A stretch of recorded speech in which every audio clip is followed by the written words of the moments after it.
مؤسسان پنجم، راهنما و راهگشای قیام خلق.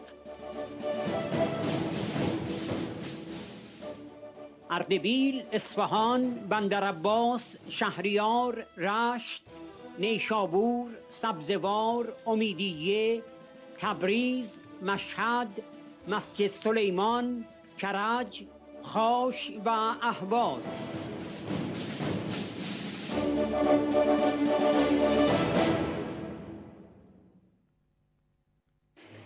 در پاسخ به پیام فرمانده کل ارتش آزادی بخش ملی ایران برادر مسعود رضوی که تاکید به گسترش قیام کردند، ما کانون‌های شورشی مجاهدین همپیمان با مؤسسان پنجم ارتش آزادی بخش در همبستگی با شهرهای دفاع خواسته اعلام می‌کنیم برای قیام و سرنگونی حکومت آخوندی آماده ایم. از پای نمی‌نشینیم. مؤسسان پنجم تهاجم، مرگ بر خامنه‌ای، مرگ بر رئیسی زلات، درود بر رضوی. حاضر.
ما کانون‌های شورشی با مؤسسان پنجم برای قیام و سرنگونی حاضر. مرگ بر خامنه‌ای رئیسی، درود بر رجوی.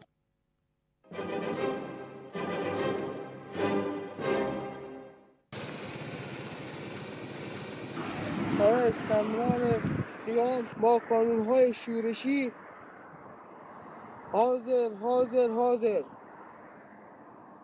مرگ بر خامنه‌ای، مرگ بر رئیسی، درود بر رجوی.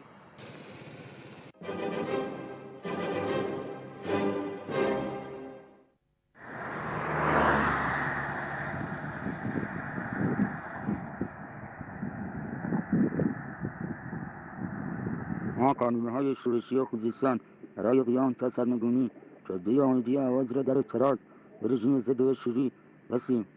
مرگ بر ستمگر چو شاه باشه چه رهبر، مرگ بر خامنه‌ای، مرگ بر رئیسی، درود بر رجوی، درود بر رجوی، درود بر رجوی.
کنفرانس بین المللی در 2000 نقطه با حضور بیش از 1000 زندانی از بند رسته. 5 شهریور 1400، 27 اوت 2021. قسمت دوم. نسل‌کشی و قتل عام سال 1367 در ایران. نه به مسئولیت مسئولان جنایت، آری به حسابرسی سران رژیم.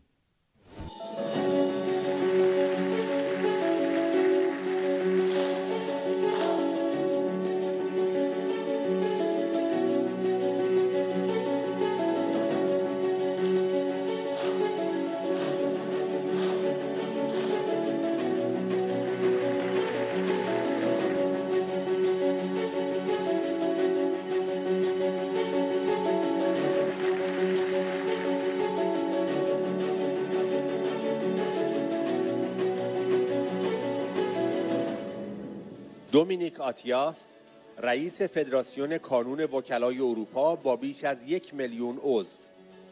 خانم رجوی، شما ستاره‌ای درخشان در دل تاریکی ها هستید. امروز جلادی با دستانی آغشته به خون بر ایران حکومت می کند.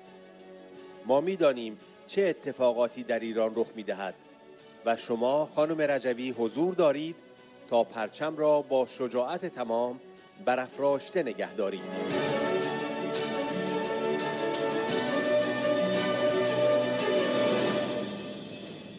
کومینایدو دبیرکل عفو بین الملل تا دسامبر 2020. آنچه در 67 اتفاق افتاد یک قتل عام تماماً وحشیانه، یک جنایت علیه بشریت و یک نسل کشی است. اتحادیه اروپا و جامعه بین المللی باید یک تحقیقات بین المللی برای حسابرسی از همه عاملان این جنایت علیه بشریت تشکیل دهند. حکومت فعلی با توجه به نقش رئیسی در قتل عام 67 سزاوار درجه بالاتری از مجرمیت است.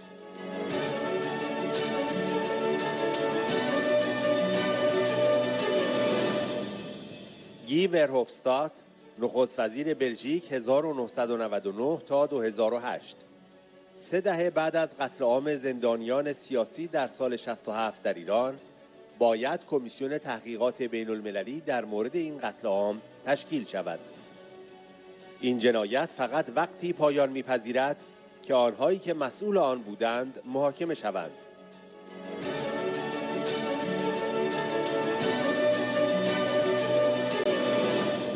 جان برد، وزیر خارجه کانادا 2015. آنچه در سال 67 اتفاق افتاد یک قتل عام و یک جنایت علیه بشریت بود. دست ابراهیم رئیسی به خون آغشته است. ما از مبارزه شما خانم رجوی برای حسابرسی از آخوندها و همه کسانی که در جنایت علیه بشریت دست داشتند حمایت می‌کنیم.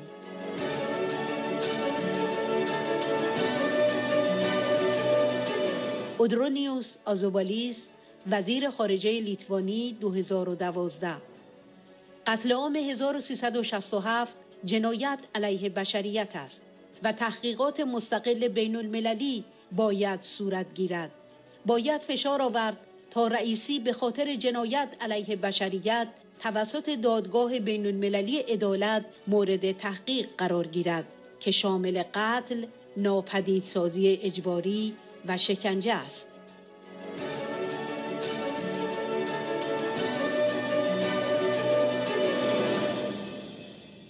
فرانکو فراتینی، وزیر خارجه ایتالیا 2011.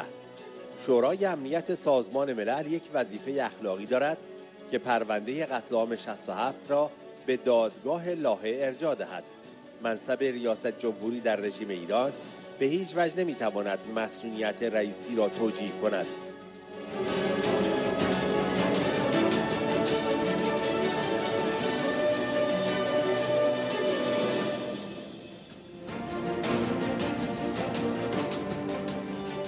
جان باختن 1900 هموطن دیگر در کوره‌های کرونا در 15مین روز از سیاه‌ترین روزهای حکومت آخوندی در ایران.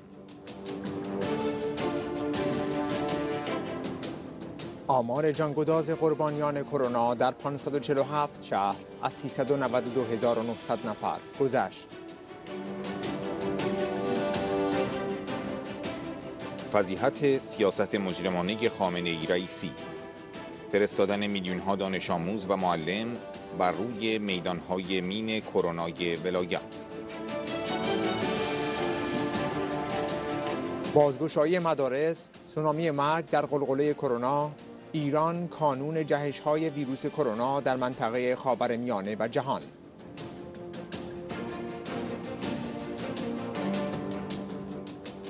مرگ با کرونا در کل خاورمیانه معادل مرگ با کرونا در کشور ایران است. آمار رسمی کرونا تنها نوک کوه یخ است. آمار واقعی چندین برابر است.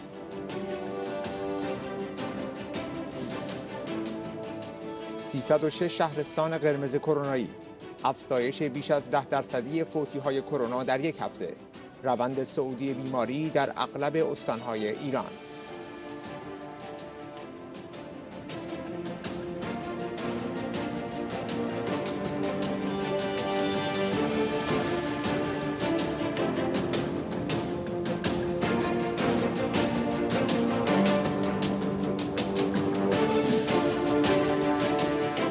کرمانشاه، افزایش 6 برابری فوتی‌های کرونا و 4 برابر شدن بستری‌های روزانه. آذربایجان غربی در اوج ابتلا و فوتی کرونا، بستری شدگان سندروم حاد تنفسی 3.5 برابر شده است.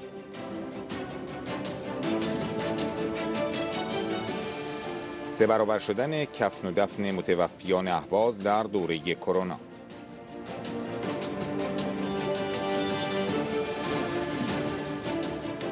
رئیس علوم پزشکی اهواز: با کمبود تخت و اکسیژن در بیمارستان‌ها روبرو هستیم.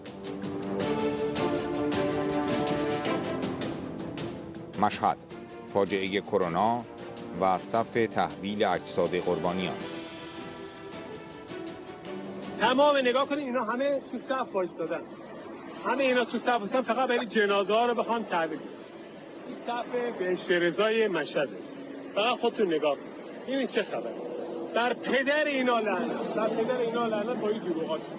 فقط همتون نگاه کنید. همه نگاه کنید. نگاه کنید.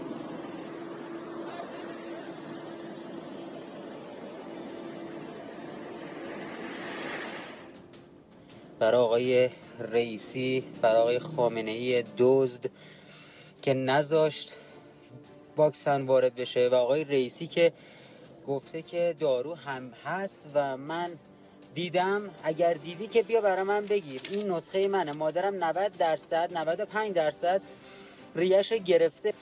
این دارو منه. اگر تونستی برای من تهیه بکنی، اگر تونستی، که من 3 روز دنبال این دارو دارم میدوم، اگر تونستی تهیه کنی بیا قمپوز در کن.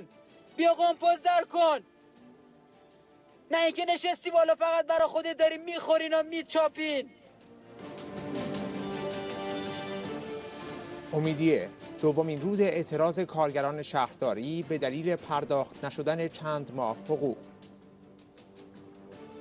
الان 4 ماه 5 ماه حقوق نگرفتم. یه ماه 99 نگرفتم. یک 99 نگرفتم. 7 ماه حق نگرفتم. نگاه کن، دستشو ببین. دستشو ببین. من اینو کجا ببرم؟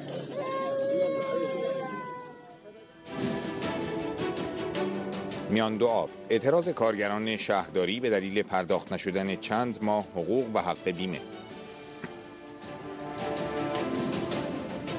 مریوان: تجمع اعتراضی و مسدود کردن خیابان اصلی شهر به دلیل بی‌آبی.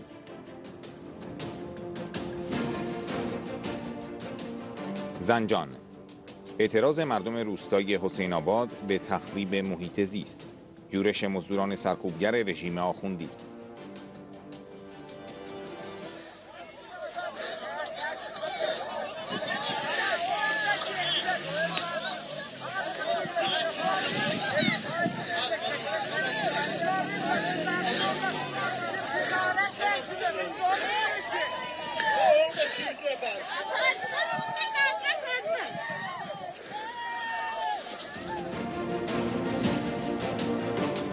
خشک شدن 98% تالاب گاوخونی با 47,000 هکتار وسعت.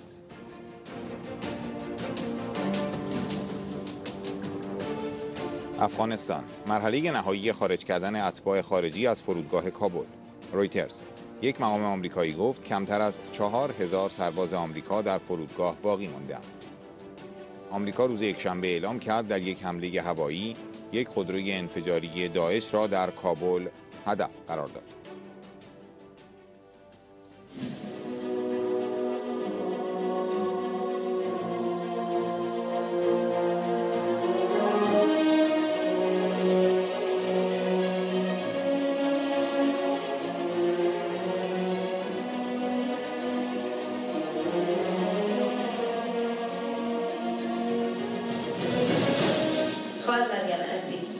با سخنی از برادر مسعود شروع می‌کنیم که گفتند اگر از من بپرسید تعریف مجاهدین چیست، میگویم وفای به پیمان با فدای بیکران در تاریخ ایران.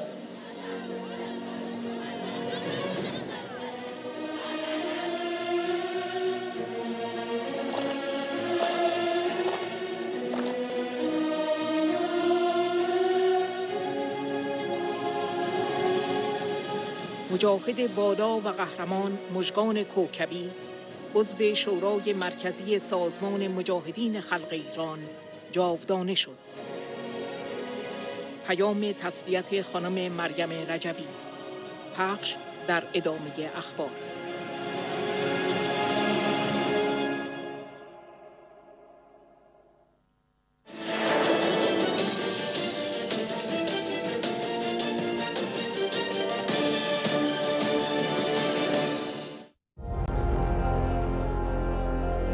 کنفرانس بین المللی در 2000 نقطه با حضور بیش از 1000 زندانی از بند رسته. 5 شهریور 1400، 27 اوت 2021. قسمت دوم.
نسل‌کشی و قتل عام سال 1367 در ایران. نه به مسئولیت مسئولان جنایت، آری به حسابرسی سران رژیم.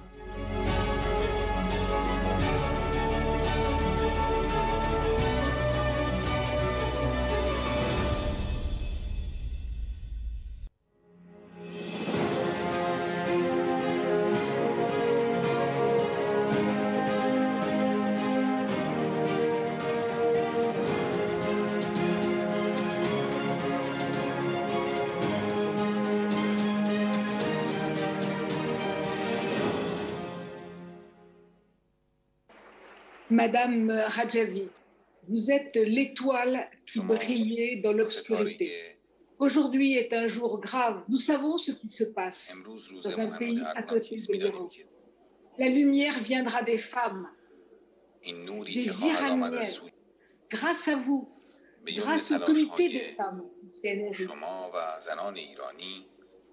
grâce à ces hommes qui sont à vos côtés, toutes ces femmes, toutes ces jeunes femmes martyrs, elles seront vengées, oui, vengées, car ces bourreaux ont semé la mort, ont semé la tristesse, ont semé la désolation, ont arraché des vies. Des mères, des sœurs, des enfants pleurent encore. Oui, c'est un génocide. Oui, c'est un crime contre l'humanité. Stop, stop à cette lâcheté qui fait que les Européens et même le monde entier se détournent. Aujourd'hui, un bourreau aux mains pleines de sang règne sur l'Iran. J'ai vu le Parlement qui l'a adoubé. Mais nous, nous ne l'accepterons jamais. Les Iraniennes ne l'accepteront jamais. Car la place de la femme est fondamentale et elles ont été éradiquées en 1988. Si peu de survivantes, tant de massacres. Si l'on ferme les yeux, c'est chez nous que ça arrivera également. Les femmes sont ces étoiles du monde qui éclairent et qui toujours montreront le chemin de la justice. Je serai toujours à vos côtés, les barreaux européens seront toujours à vos côtés. Nous sommes 52% de l'humanité, nous les femmes. Majoritaires dans les pays, dans les barreaux, nous sommes partout et pourtant, c'est fini. C'est fini Et vous, Madame Rajavi, vous êtes là pour porter si haut, si clairement, si courageusement. Vous êtes la présidente de l'Iran. Et nous serons avec vous jusqu'à la fin, portant les roses rouges en faveur de toutes ces femmes qui ne sont plus parmi nous, mais qui quelque part en haut, ils nous disent, continuez, les Nations Unies doivent nous entendre. Le haut commissaire doit nous entendre. Ils doivent tous nous entendre. Car je dis ils, car la plupart sont des hommes malgré tout. Merci de m'avoir donné la parole. Je serai toujours à vos côtés, toujours à côté des Iraniennes et des Iraniens de bonne volonté. Merci.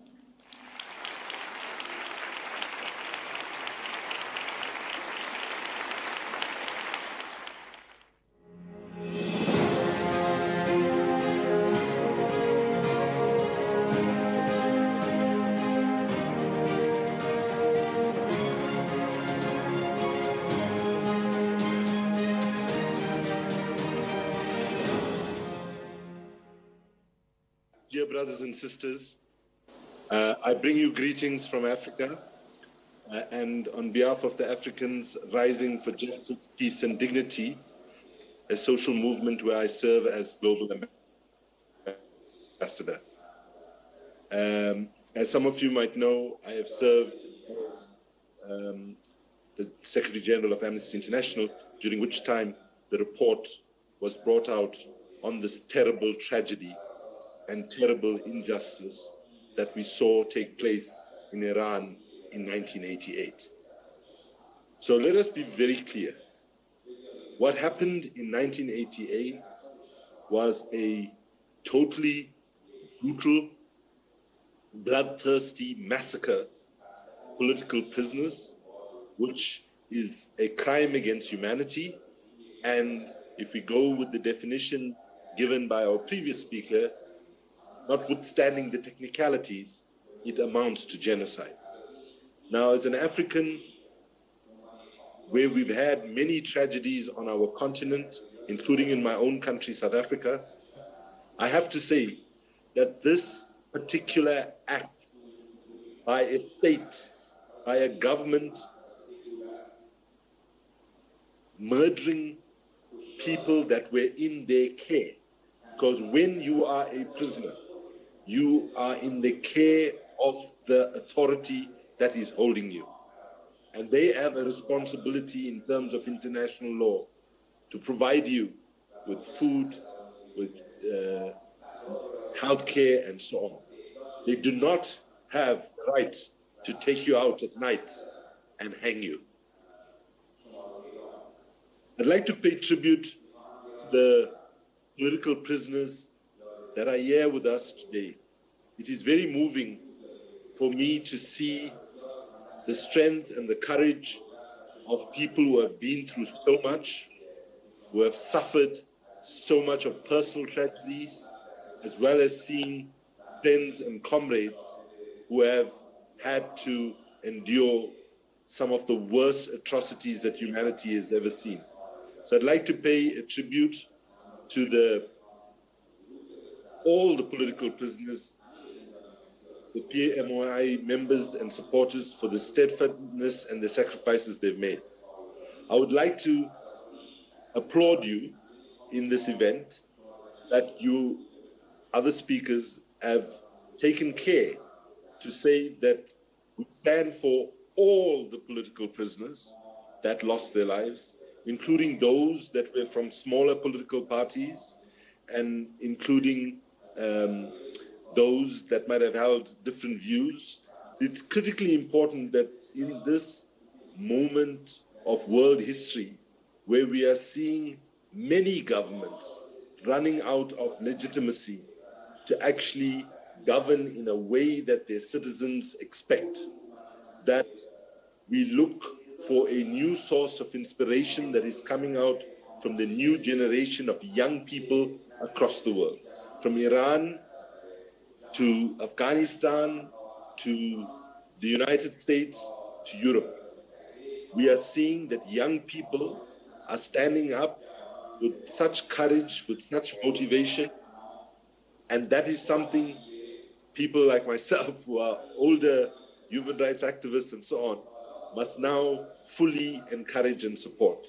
And it's been very inspirational to see that there have been a significant number of young people in the last decade in Iran who are standing up and who are putting their lives at risk, and many of whom have paid the price.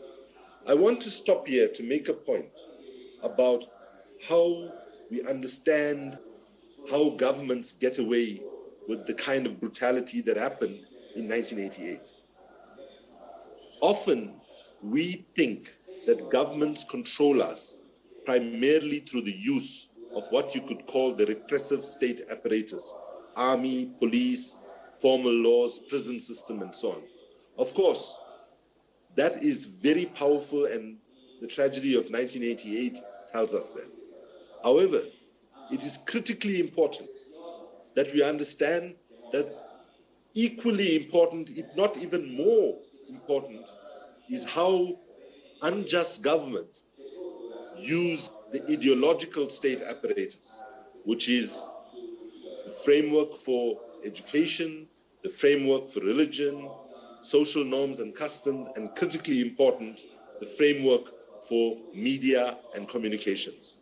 So if we are to turn things around in Iran, we need to consciously think about how we are able to try to break through the control that the regime has on how it can manage information and how it can keep so many people unaware of some of the tragedies that they have inflicted.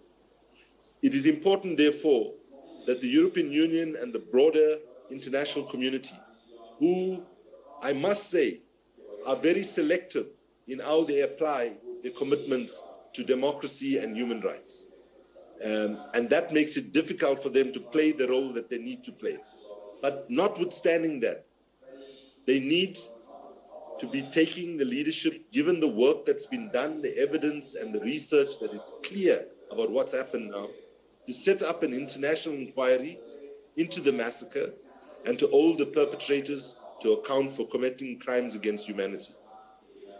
The EU policy in Iran will need to be revised and take into consideration that this current government has a higher level of culpability given the particular role played by President Raisi in the crimes that were committed in 1988. I would like to conclude by saying that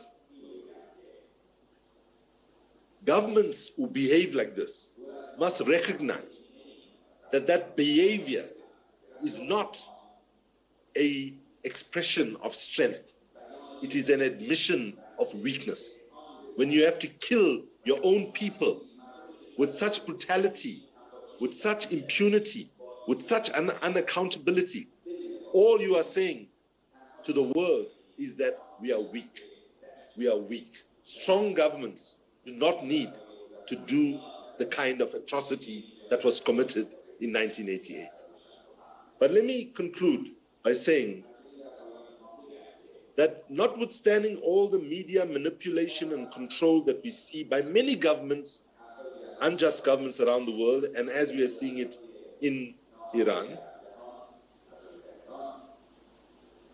I would say humbly to the Iranian government, as has been said before, you can fool all the people some of the time. Some of the people, all of the time. But you can never fool all the people all the time. And I would like to just end with a word of thanks to all the prisoners that are here for reminding us that the struggle for justice is a marathon and not a sprint. And from the bottom of my heart, I'd like to add my word of appreciation to all the political prisoners that are with us for their courage, the commitment, and for the inspiration they give, not only to the people of Iran, but for people fighting for justice all over the world. Thank you very much.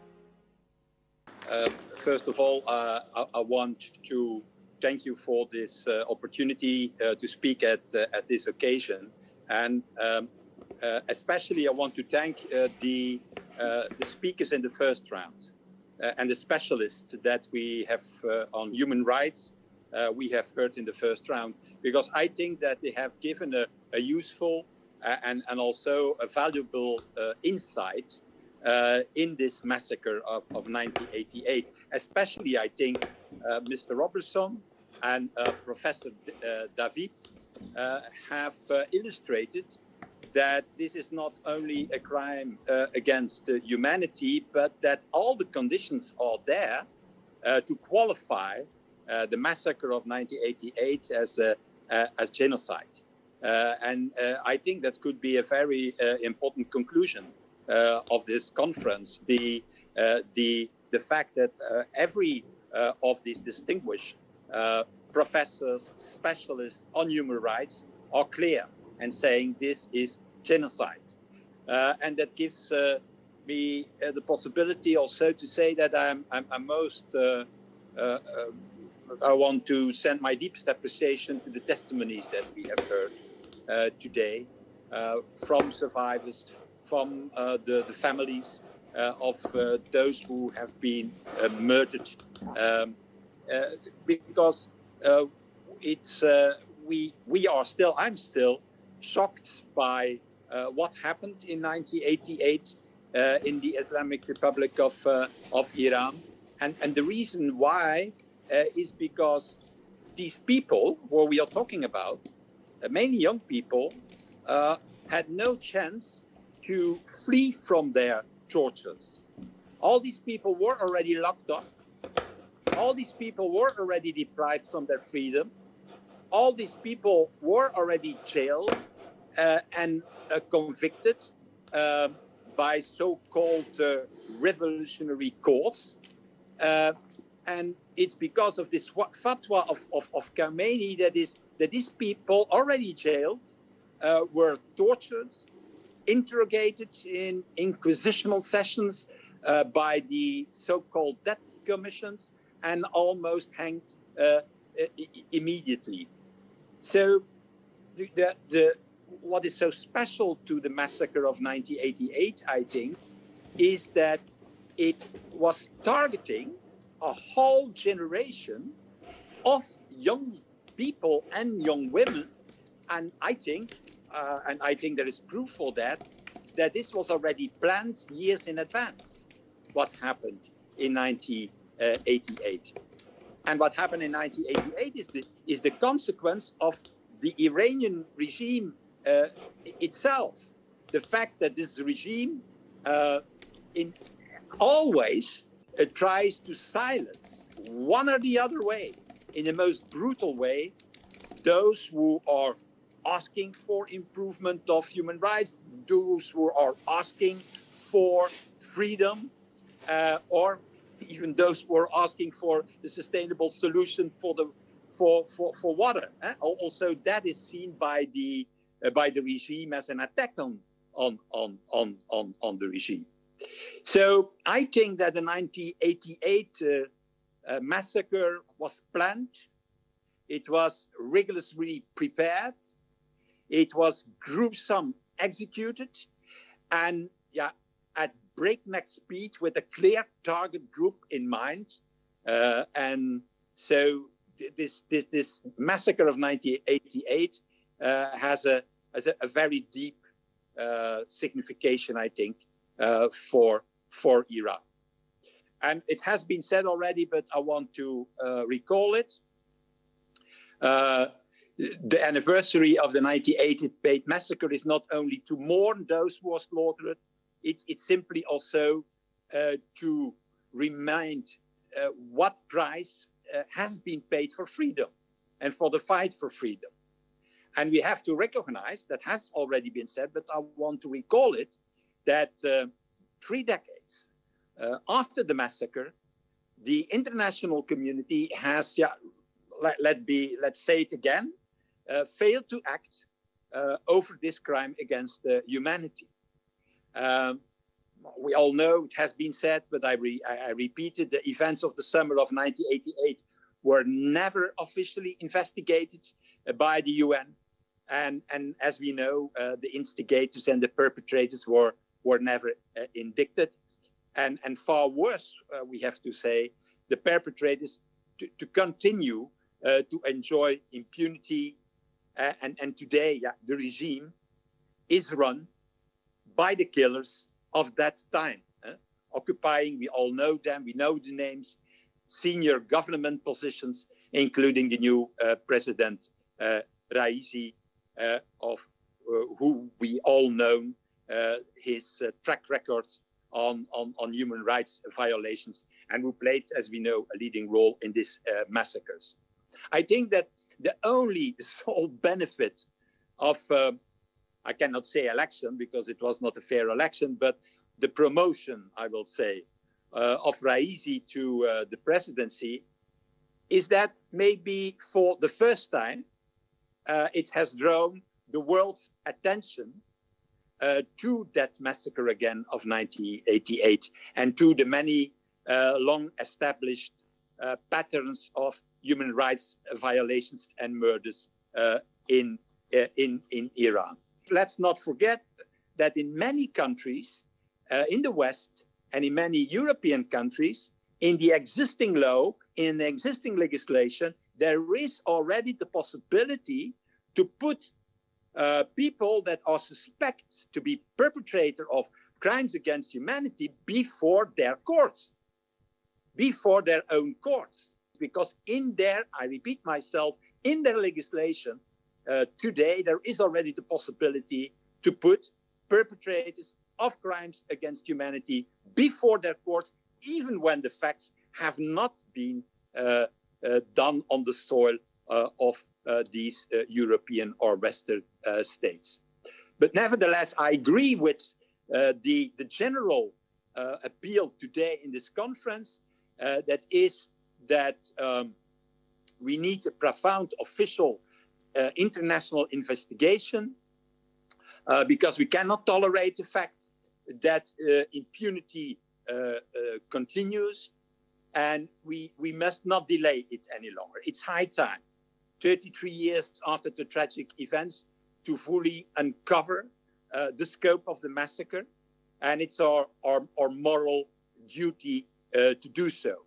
Because if we fail to do so, we remain not only blind to the terrible atrocities committed by these regimes, but I think, and that's even more important, we remain blind to the endless grief of the affected families and the survivors. For them, this continues, this tragedy. And this tragedy can only end when those who are responsible are sanctioned, are convicted. And not launching an official inquiry on an international level implies also that we open the door of impunity to every other regime where torture and murder are common practice. And failing to carry out an official investigation under the auspices of the UN would result, in fact, in inviting all malice regimes where human rights are trampled to continue their practices, to continue their violence against their own people. So we need urgently this official inquiry, and for what was possible after the genocide in Rwanda and after the civil war in former Yugoslavian Republic must also be possible for the massacre in Iran. It was possible in Rwanda, it was possible for the former Yugoslavian Republic, an official inquiry under UN, followed by the installation of an international criminal tribunal. I think that Europe has a special role to play in this, and we always talk about human rights. We have to live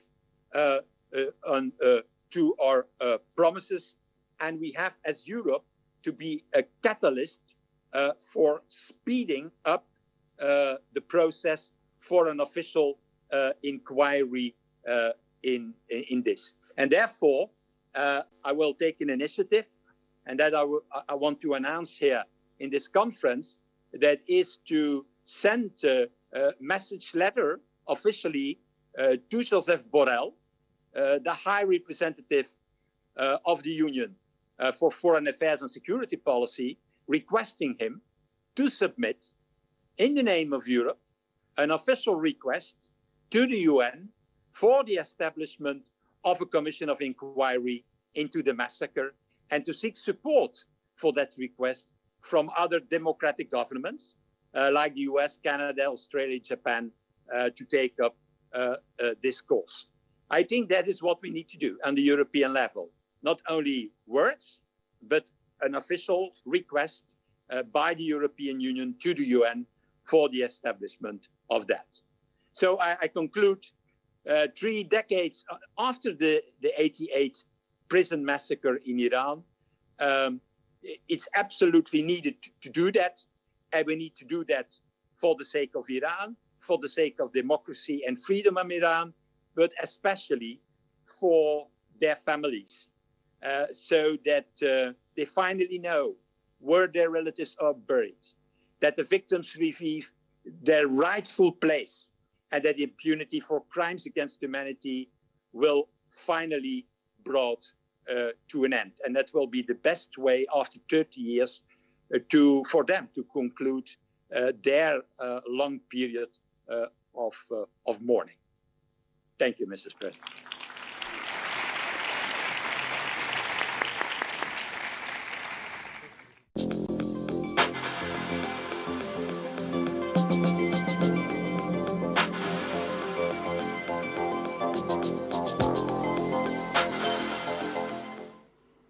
From Canada to everyone who's participating around the world. I am so thrilled to be and honored, humbled to be asked to participate today. I want to give a special hello to all of my friends at ASHAT 3, to all of my NCRI friends around the world. A special hello to those NCRI supporters, those supporters of freedom, democracy, and human rights and the rule of law who are inside Iran now. Let me tell you, Canadians stand with you in your struggle. While we believe in a whole range of values in Canada, 2 important values that we have here are impunity and accountability. We're not here just to commemorate the courage and the sacrifice of 30,000 people who were killed by this regime in 1988.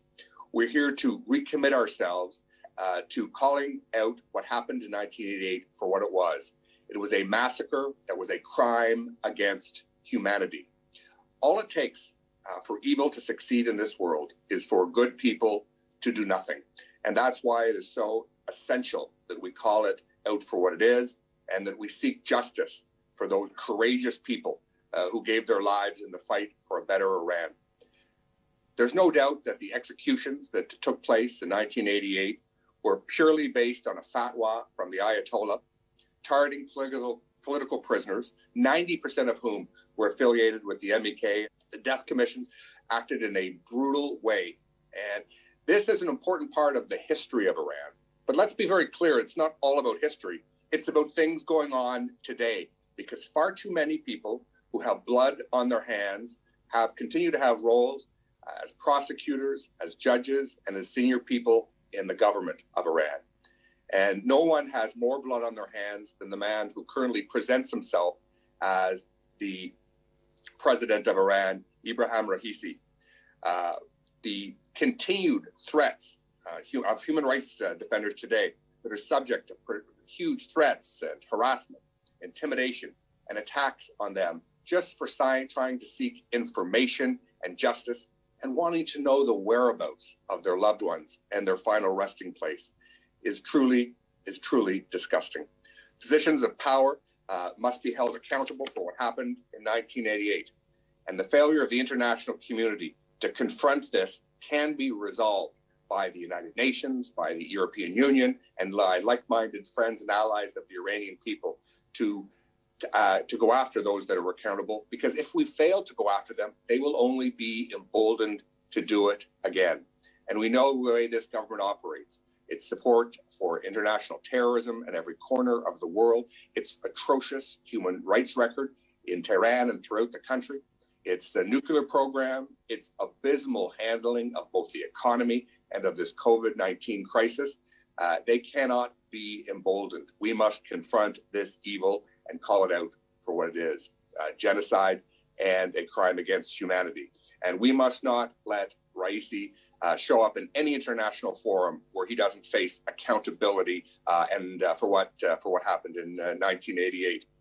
I was particularly struck when I learned about the courage that political prisoners showed when they had an opportunity to disavow their support for the values that we all hold share. They stood firm, showed great courage, and spoke out and would not repudiate what they stood for. And we've got to show the same courage in commemorating their sacrifice and fighting impunity and fighting for accountability. They paid a very high price in the fight for freedom, and we need to do the same. I believe that there is hope for the people of Iran, whether it's students, whether it's unions, whether it's women's groups, whether it's academics, whether it's human rights defenders, whether it's the huge amount of support that the NCRI has gathered right around the world. There is huge hope. But let me tell you this, the NCRI, the activists, whether in Ashraf 3, whether it's in every corner of Iran and friends all over the world, are ready to continue the fight for human rights, for freedom, for dignity, and we must show great resolve. And finally, I think we need to acknowledge the leadership of the NCRI. Madam Rajavi, we pay homage to you. We pay homage to your 10-point plan to change Iran. We pay homage for your leadership in fighting for impunity and for accountability. We pay homage and for your courage in the fight to hold the mullahs accountable, to hold those who were involved in the death squads, those involved in the crime against humanity accountable. People will remember, the Iranian people will remember when they get freedom one day who stood with them. And Madame Rajavi, I am so thrilled to join Canadians in so many different walks of life, so many different political parties who come together to join you in your struggle for the values and agenda that you have put forward. Let us recommit ourselves to fight Raisi. Let's recommit ourselves to push for against impunity and to fight for accountability. And let's hope that one day we can all meet in Tehran, where the Iranian people can reach their full potential and live in a genuinely prosperous, free country. Thank you so much for having me, for visiting from Canada. I salute all of you, particularly all of my friends at Ashraf 3. Thank you very much. And again, greetings from Canada.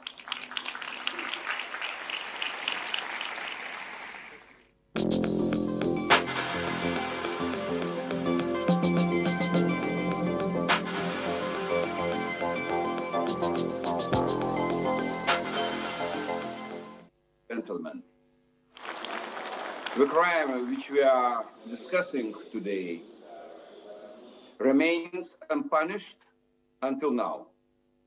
And all those who are responsible for it are still holding key positions in the regime ruling Iran. Khamenei, Iran's supreme leader, who was the president at the time, and Rouhani both approved the decision, Rouhani's Minister of Justice, of the death committees which made decisions on executions in the 1988 massacre. Raisi, Iran's new president, was a known member of the death committees, and yet he was promoted to be the president instead of facing justice. Amnesty International made a report in 2018 about this heinous crime titled Blood-Soaked Secret. In June 2021, Secretary General of Amnesty International called for Raisi to be investigated for crime against humanity. Seven United Nations experts also asked for independent investigation on the massacre. United Nations Special Rapporteur on Iran, too, in July 2021, called for independent inquiry on the extrajudicial killings of 1988.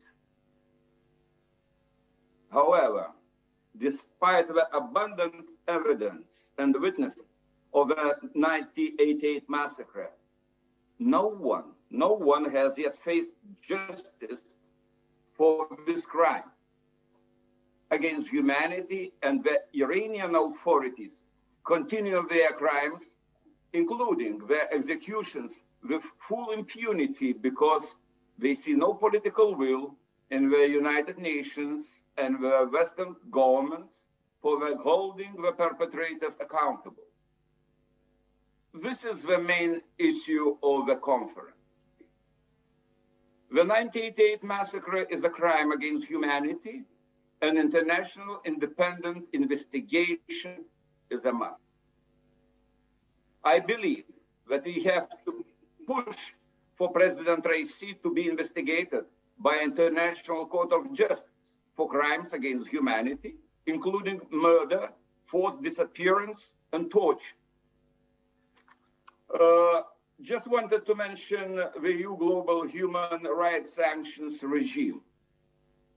On December 2019, the European Council, comprised of all leaders of the EU member states, welcomed the launch by the High Representative of preparatory work to establish an EU regime of general scope for restrictive measures against serious human rights violations and abuses. This was adopted by the EU a year later, on December 2020, to equip itself for the first time with a framework that will allow it to target individuals, entities, and borders, including state and non-state actors, responsible for, involved in, or associated with a serious human rights violation and abuses worldwide, no matter where they occurred. The framework for targeted restrictive measures applies to acts such as genocide, crimes against humanity, and other serious human rights violations or abuses, torture, slavery, extrajudicial killings, arbitrary arrests, or detention. It will be for the Council, acting upon a proposal from a member state or from the High Representative of the EU for Foreign Affairs and Security Policy, to establish, review, and amend the sanctions list. The EU decision emphasizes that the promotion and protection of the human rights remain a cornerstone and priority of EU external action, and reflects the EU's determination to address serious human rights violations and abuses. Despite the above decision adopted by the European Council, and despite all the calls by Amnesty International and the United Nations experts for an independent international investigation on the 1988 massacre in Iran, until today, the EU has ignored the crime against humanity perpetrated in 1988 in Iran, and has shown no reaction towards it, and has not been prepared to implement its own decision in this regard. I would like to call on the EU authorities to apply the EU global human rights sanctions regime to Iran's tyrants and their crimes against humanity. The EU has had a long delay in adopting the above mechanism. However, the Baltic states, including my country, Lithuania, introduced national human rights travel ban long before the EU. Therefore, I think Lithuania could take the lead in this regard amongst the EU members. Now I want to quote famous British philosopher Peter Burke. All that is necessary for the triumph of evil is that good men do nothing.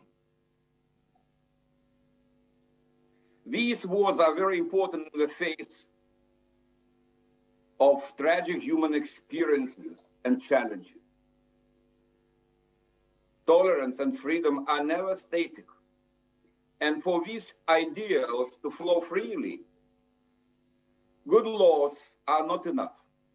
It takes people of good will who are willing and able to implement them. For too many years, the regime tried to hide these massacres from the eyes of the world. Ladies and gentlemen, thank you for your kind attention.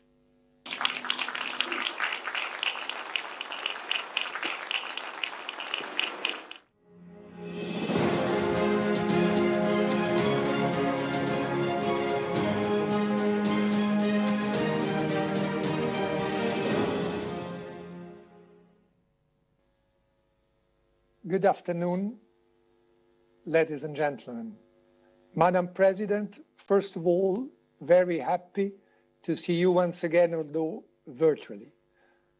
First of all, I'd like to pay tribute to the victims, to the families of the opponents to the regime, MEK members and supporters, and all Iranians who were and are loyal to the principles of non-negotiable freedoms and democracy in your country that does not deserve oppression, repression, and all forms of unequal treatment, like denying to Iranians COVID vaccines that in my country, that in hundreds of countries in the world are saving human lives.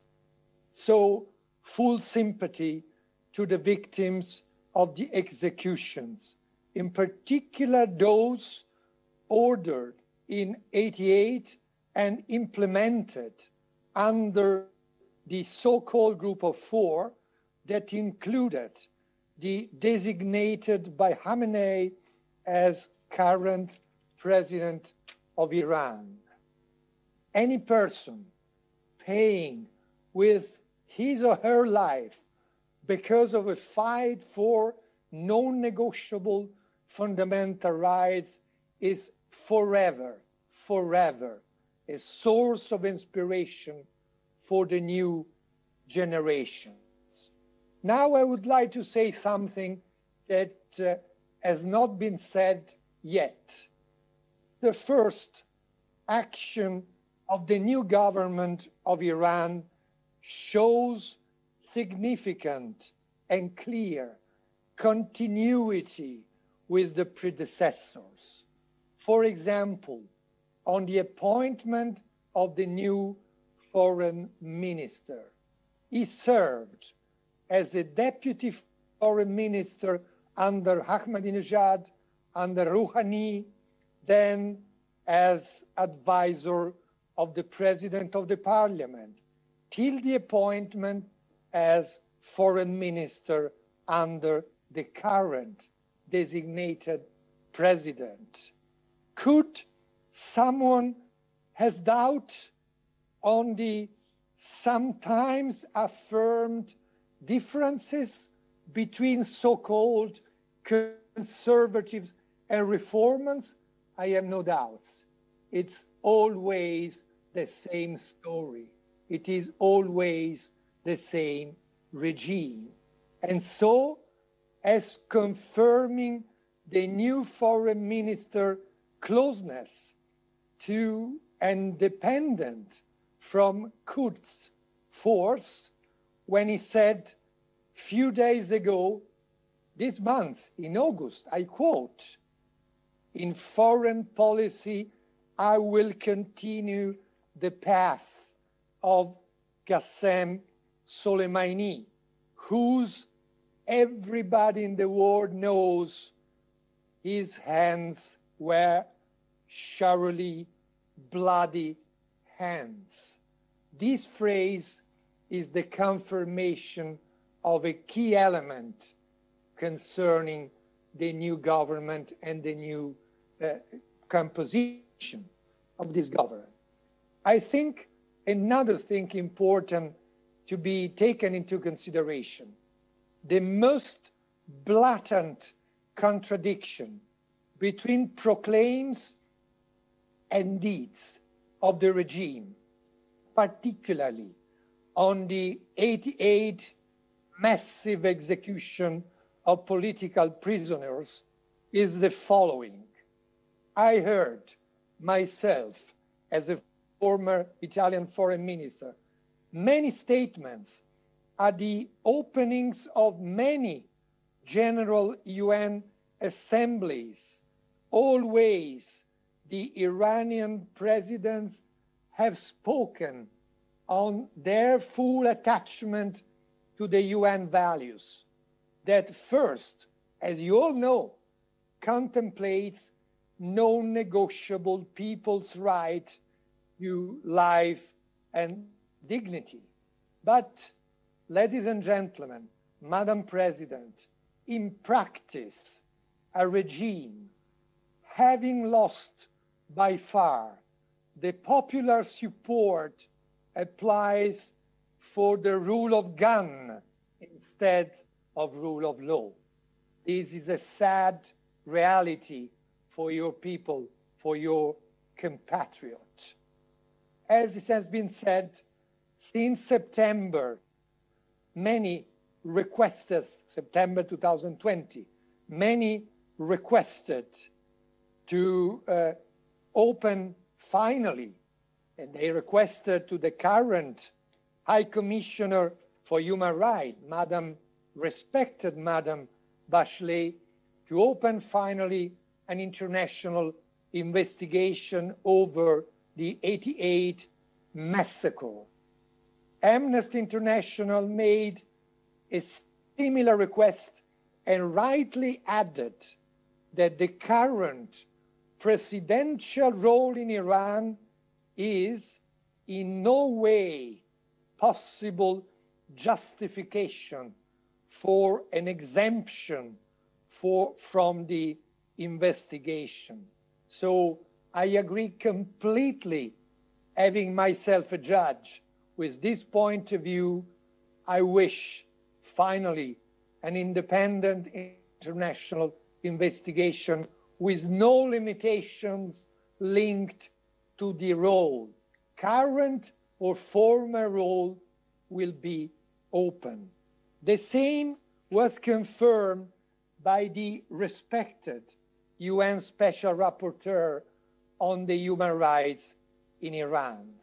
So, ladies and gentlemen, the credibility of United Nations system is at stake now.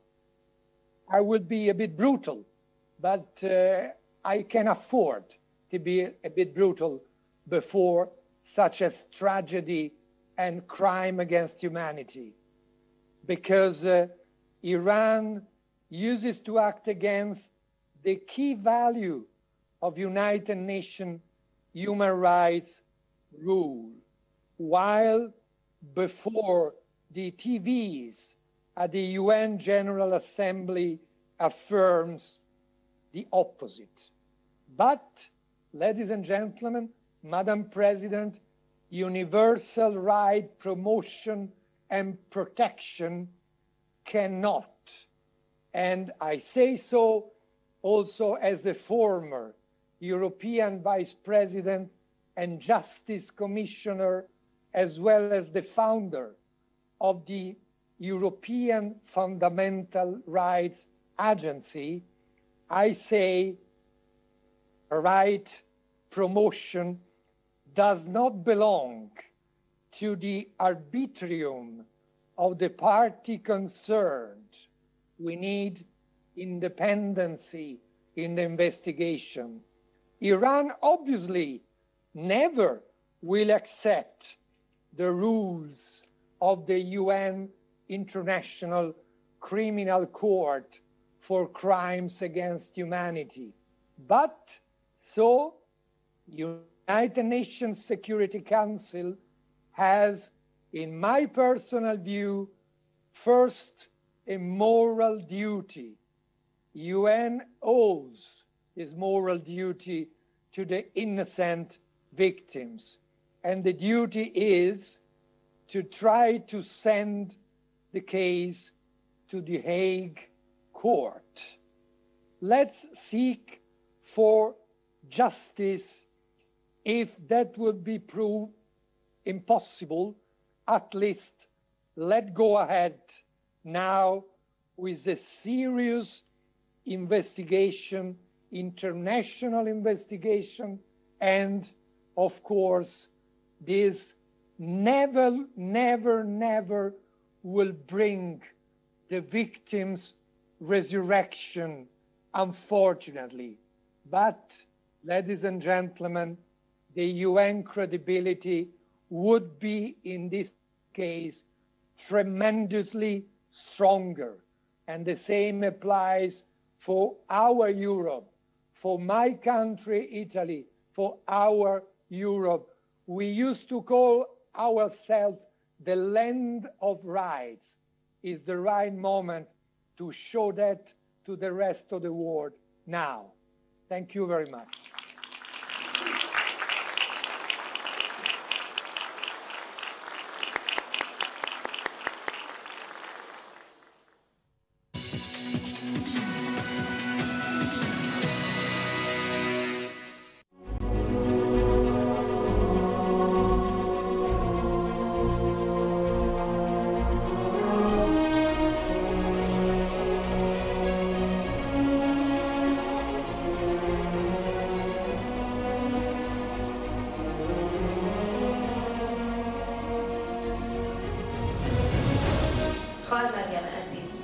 با سخنی از برادر مسعود شروع می‌کنیم که گفتند اگر از من بپرسید تعریف مجاهدین چیست، میگویم وفای به پیمان با فدای بیکران در تاریخ ایران.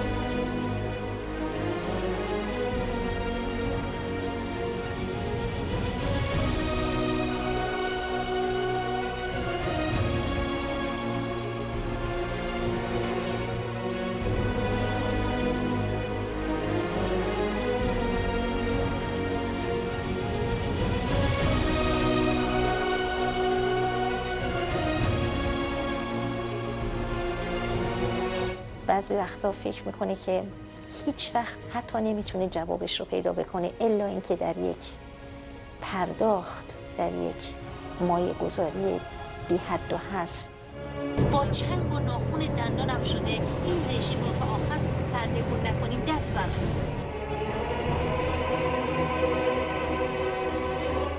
سال 60 موقعی که 14 سالم بود توسط مزدوران جنایتکار خمینی دستگیر شدم. بلا فاصله من رو به در واقع زندان بردن.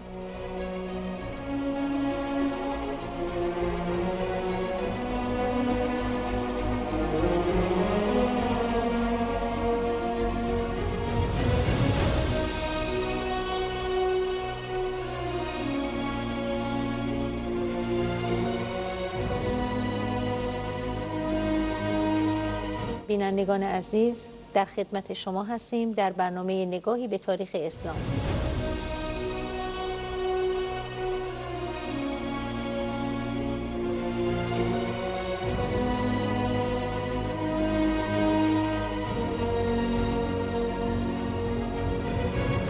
از همینجا میخواستم درود بفرستم به کانونهای شورشی قهرمان کانونهایی که خواب رو از چشم دشمن رو بودید، ازتون میخوام که هرچه بیشتر پرخروش‌تر، قهرمانانه تر به این فعالیتتون ادامه بدید و بدونید که چشم و دل و قلب ما با شماست.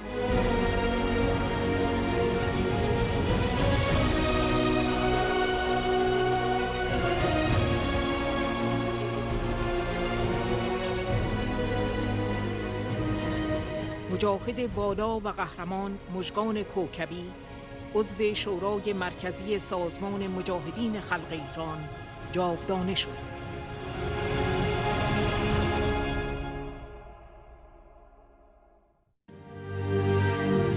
خواهر مجاهد مژگان کوکبی، عضو شورای مرکزی و از مسئولان سازمان مجاهدین خلق ایران، پس از 41 سال مجاهدت در برابر دیکتاتوری دینی، در اثر بیماری سرطان در ناحیه مغز، در بیمارستان در آلبانی درگذشت.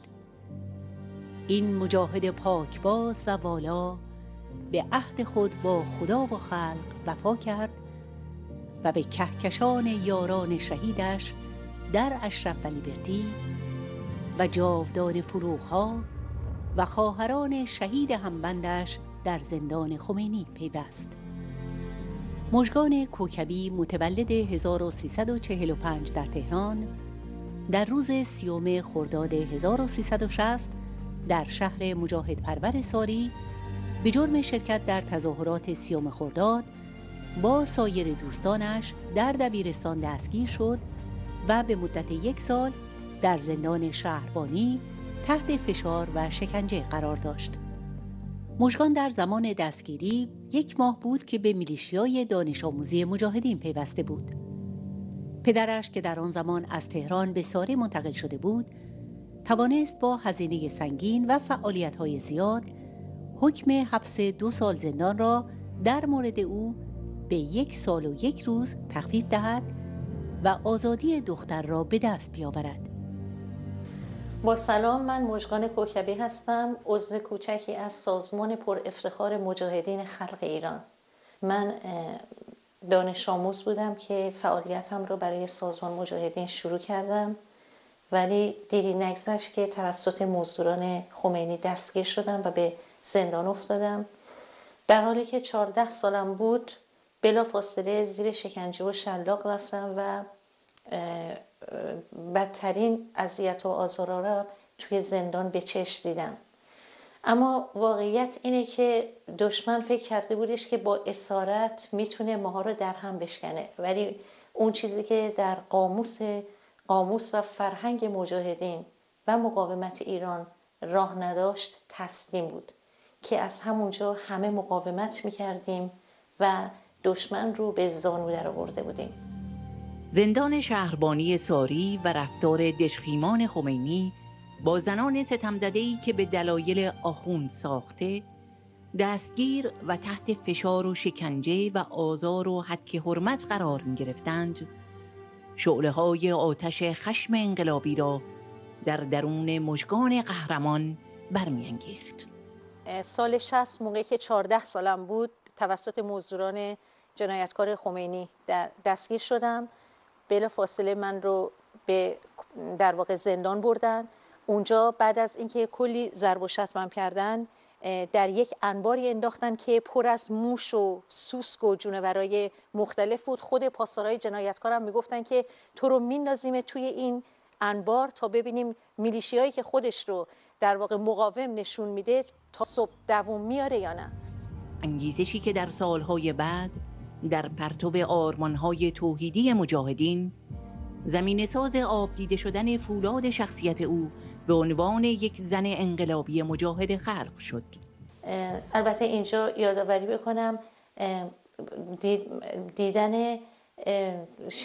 دیدن افرادی که در زندان بودن از کسانی که جرائم عادی داشتن، اون هم یک ورطه دیگه از جنایت‌های خمینی بودش که من تا به عمرم چنین چیزهایی رو ندیده بودم. از جرائم خودساخته‌ای که برای زندانیان عادی درست کرده بودن و زندگیشون رو تباه کرده بودن. مژگان پس از آزادی از زندان علیرغم تمام محدودیت‌هایی که به او تحمیل شده بود، با تمام توان در صدد رساندن خود به منطقه مرزی و وصل به سازمان محبوبش بود و سرانجام پس از اقدامات و تلاش‌های متعدد و مستمر در آن توفیق یافت. بعد از که از زندان آزاد شدم دیگه هیچ هدفی نداشتم الا اینکه به سازمان مجاهدین وصل بشم که تونستم به هر قیمت شده خودم رو به منطقه مرزی برسونم و به عراق اومدم. سال 65 وارد ارتش آزادی بخش شدم. در اونجا در قسمت‌های مختلف ارتش آزادی بخش شروع به فعالیت و کار کردم تا اینکه 3 سال بعدش با انقلاب ایدئولوژیک خواهر مریم مواجه شدم. میلیشیای پرشور دیروز به زودی همراه واحدهای رزمی زنان مجاهد خلق به میدانهای نبرد آزادی بخش شتافت و در عملیات بزرگ آفتاب، عملیات بزرگ چلچراغ و عملیات کبیر فروغ جاویدان شجاع و بیباک و دلاور درخشید. دقیقاً روز چهارشنبه 5 مرداد بود که به ما فرمان داده بودن که از یک مسیری رو باید به سرعت عبور می‌کردیم، مسیری که در واقع توی کمین بودیم. من اون روز با خواهران مجاهدم فرزانه کریمی، معصومه یاسینی، توران زارعی و جمیله آقازاده بودیم. یک تیم 5 نفره بودیم که وقتی این فرمان توسط خواهر مجاهدمون سارا، فرمان سارا، بله، به همون ابلاغ شد، دیگه ما آماده شدیم که سریع باید در عرض 10 دقیقه اون صحنه رو ترک می‌کردیم. ما 5 نفر رفتیم که سوار یک خودرو بشیم که یک جیپی بود. من که دیگه خب باید در واقع فرمانده مستقیممونم در صحنه فرزانه کریمی شده بود. گفتش که تو نباید بیاد. گفتم باش، پس شما این کلمن آب رو با خودتون ببرید، من میرم ببینم که با کدوم خودرویی میتونم منم بیام. تا اینکه یه خودرویی اومد، گفتم به یکی از خواهرها گفتم که ببین ماشین پشت سر شما ماشین فرزانه اینا بود، شما این رو ندیدین؟ گفتن که چرا؟ و با ناباوری تمام به هم گفتن که جلوی چشم خودم شلیک آرپیجی به این خودرو شد و هر 4 تای بچه‌ها شهید شدن.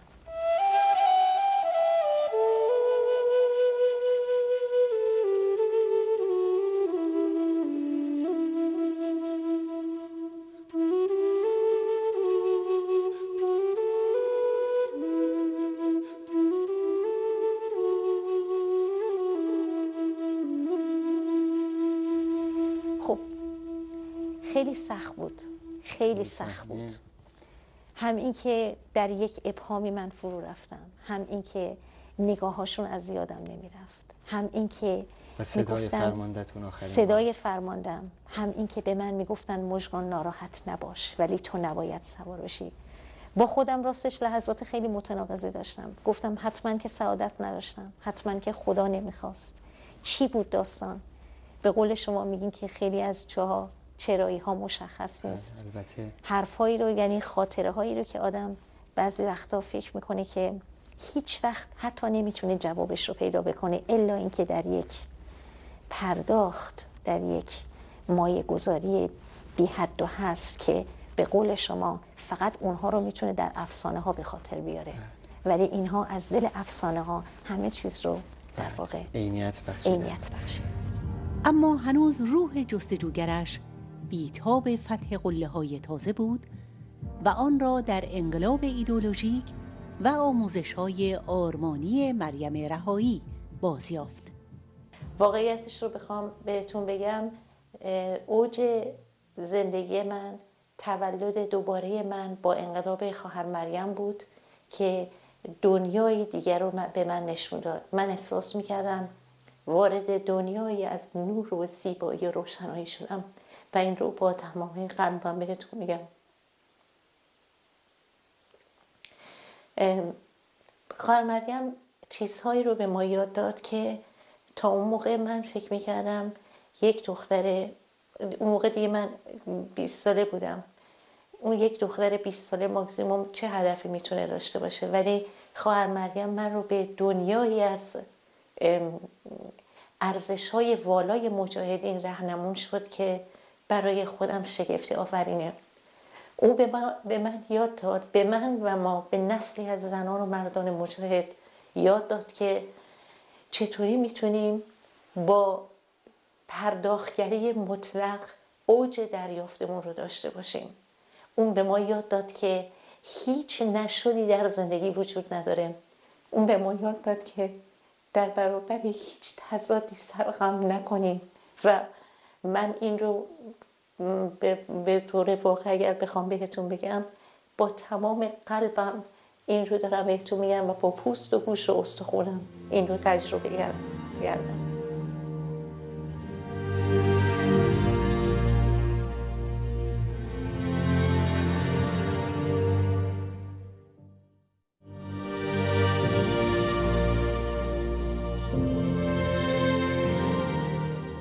اکنون فراتر از صحنه‌های جنگ و عملیات نظامی، روزگار درخشش مژگان در صحنه نبرد ایدئولوژیک بود و این قهرمان والا به گفته خودش با پوست و گوشت و استخوان، یعنی با عزم جزم برای فدای همه چیز، به مدارج بالاتر مجاهدت و رهایی رسید و به سرمشق و الگویی برای یارانش تبدیل شد.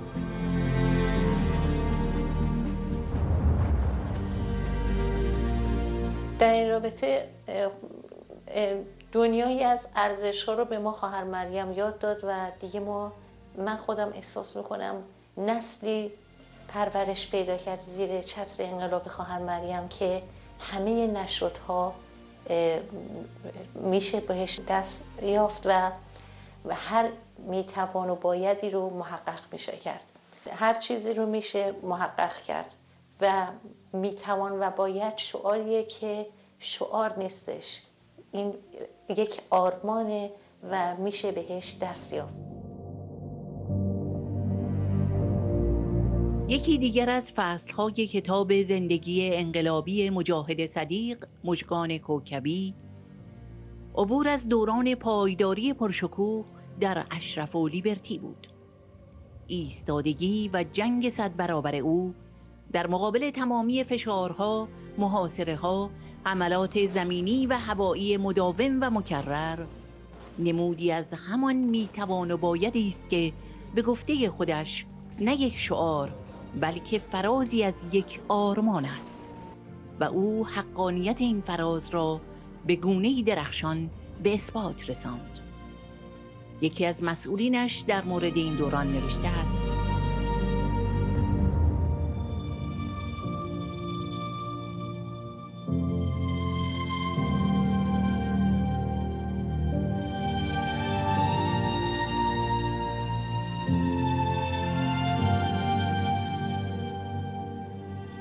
مژگان در دوران بمباران روحیه‌ای جنگنده و عالی داشت. همواره در صحنه‌ها حاضر بود و بسیار سرحال و جنگنده بود. در کلیه حمله و هجوم‌ها به اشرف همیشه داوطلب رفتن به خط مقدم صحنه بود و برای رفتن به جلو و دفاع از اشرف اصرار داشت و هر بار هم که در 6 و 7 مرداد یا 19 فروردین برای مقابله با مزدوران وحشی به صف اول می رفت، شجاعانه ایستادگی می کرد و اطرافیانش همیشه از قهرمانی او می گفتند.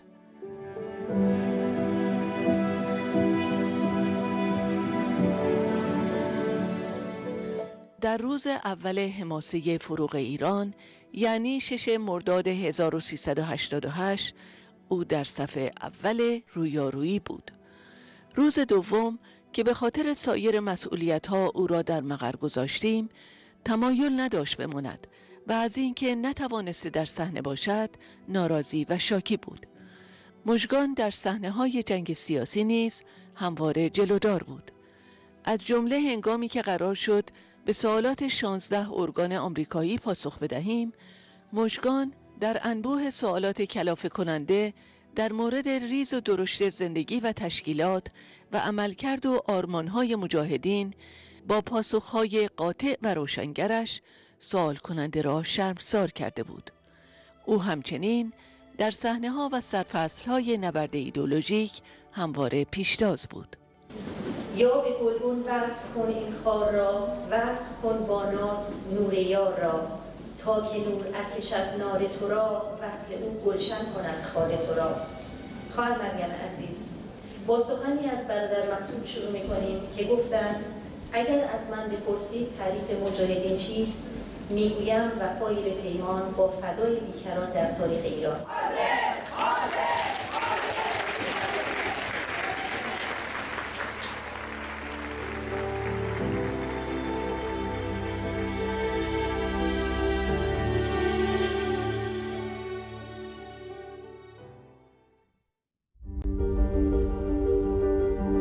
دفتر زندگی مجاهد قهرمان مژگان کوکبی با صلابت و جنگندگی درخشانی در نبرد با بیماری به پایان رسید که بیش از 2 سال درگیر آن و به طور متناوب در بیمارستان بستری میشد. در آخرین نقشه مسیر زندگیش در رمضان 1400 کمتر از 4 ماه قبل از پرواز جاودانگی، مژگان قهرمان در حالی که سرطان در ناحیه مغز پیشرفت کرده و با بیماری و رنج‌های جانکاه چنگ در چنگ بود، با الهام از کلام مولایش حسین مرگ را همچون پلی به سوی سعادت ابدی توصیف کرد و نوشت: در شب قدر دیگری این سعادت نصیب من شد که بر سر قرار حاضر شوم و عهد و پیمان مجدد با آقا علی ببندم. اگرچه این بار از جمع یاران مجاهدم دور هستم و در بستر بیماری هستم، اما بیش از هر زمان دیگر در قلب به راه و آرمانم نزدیک هستم. یا علی، هر سال معنی انسان بودن، خوشبختی و سعادت را در زیر سایه رهبری با توصیفات و فهم بیشتر از وجود خودت بیشتر میفهمم و به چشم و دیده دل بر قله تاریخ و مسیر توحید و یگانگی تحقق آرمان توحیدی را میبینم.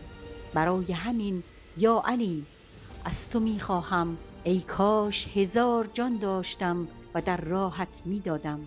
اگرچه در راه تو مرگ آغاز است و خوشبختی و نه پایان.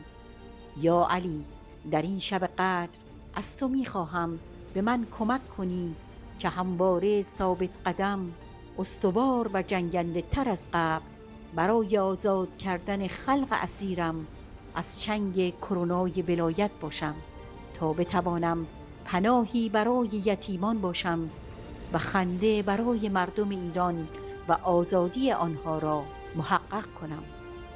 در این صورت است که می توانم پناه دست بی پناهان یعنی برادر مسعود و خواهر مریم را به میهن ستم دیده برسانم. یا علی، این مسیر مجاهدت در مسیر توحید تنها مسیر و نقشه من است، یعنی نقش مسیر مجاهدت و وفای به عهد و پیمان برای آزادی و رهایی ملتی ستم دیده. سوگند میخورم که مجاهدی بدهکار و وفادار و جنگنده تر از قبل باشم، در فدای هرچه بیشتر تمام دار و هستیم را بگذارم. دست از طلب ندارم تا کام من براید، یا تن رسد به ایران یا جان ز تن براید. مژگان کوکبی.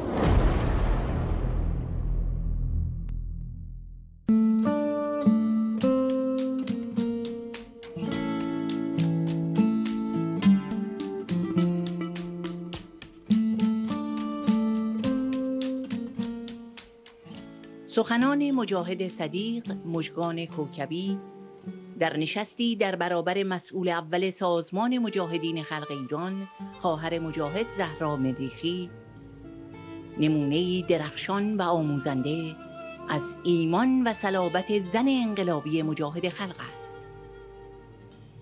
صلابت و ایمانی که استبداد زن ستیز دینی و رژیم جلادان را در هم می‌شکند و تضمین آزادی و برابری در ایران آزاد فردا. خواهر زهرا، من بخوام حرف دلم رو براتون بزنم، واقعیتش رو بخوام بگم، به قرآن قسم اسم این بیماریه. اصلا اسمش غلطه، بیماری نیست، اوج سلامته، اوج سرشاری ایدئولوژیکه. باورتون نمیشه من اون روزی که بخوام اگه احساس خودم رو براتون بگم، با خواهرها بگم، واقعیتش خواهر زهرا، من اون روزی که خواهر مریم بحث بیماری رو کردن، بحث ابتلا رو با خواهر عزیزم فهیمه تو نشست همین شورای رهبری، اون روز من عجیب احساس عبور قلبی داشتم. به خودم گفتم چقدر زیبا، چقدر زیباست این بحث خواهر مریم.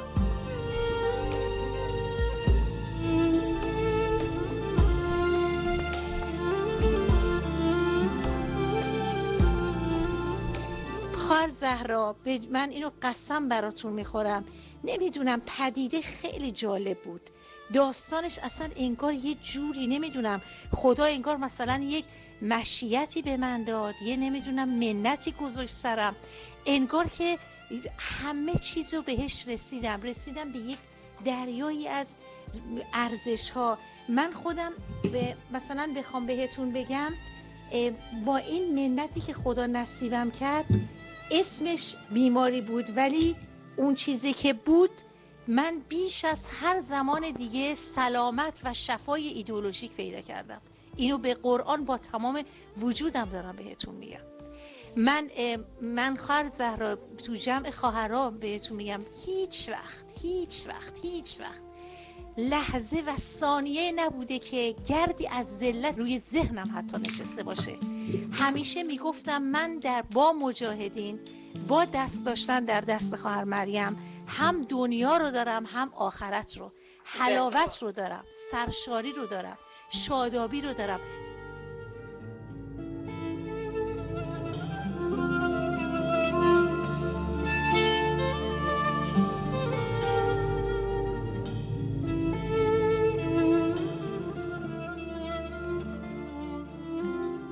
و این فکر میکنم بالاترین چیزی بود که خدا به من داد، هدیه داد به من. آخه ایدئولوژیکم بخوام ته دلم رو بگم، مثلا من مجاهد، مثلا بیام بگم 17 ژوئن رو از سر گذروندم از بیماری سرطان بترسم، انقدر الگو دارم، انقدر الگو خواهر مریم برام گذاشته که فقط من میتونم بهتون بگم این بیماری من رو رسون به اوج نقطه شرمندگی و بدهکاری، به قرآن قسم. و فکر میکنم هم که بالاترین دستاوردی که برای خودم داشت همین بود. نمیدونم شاید خنده‌دار باشه حرفم، ولی واقعا احساس میکنم به یک چی میگن جایگاهی رسیدم که فقط دارم چلچراغ میبینم، نور میبینم، زیبایی میبینم. و نمیدونم چرا اسم خواهر مریم جوهر سبز بهاره، ولی واقعا احساس میکنم زنده، اصلا من زنده شدم، من جاودان زنده شدم. یعنی هیچ چیزی برام دیگه نیستش که من رو از پا در بیاره. و واقعا این رو تماما شکر میکنم، شکر نعمت.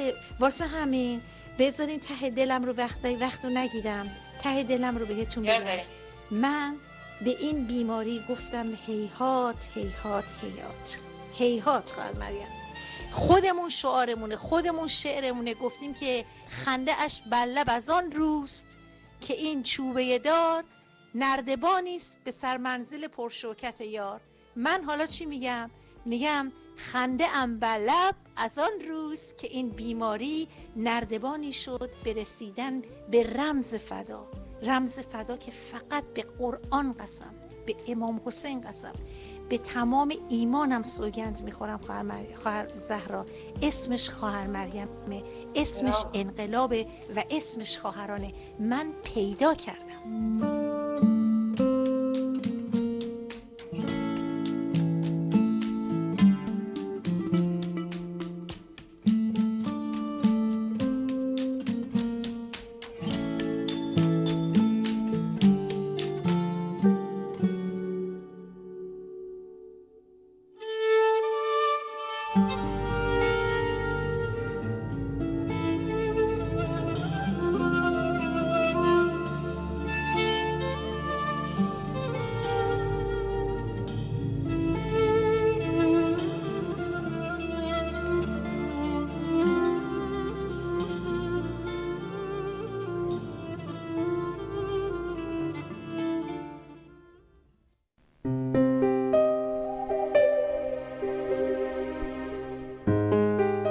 پیام تسلیت خانم مریم رجوی. مژگان صدیق نمونه افتخارآمیز زن انقلابی مجاهد خلق.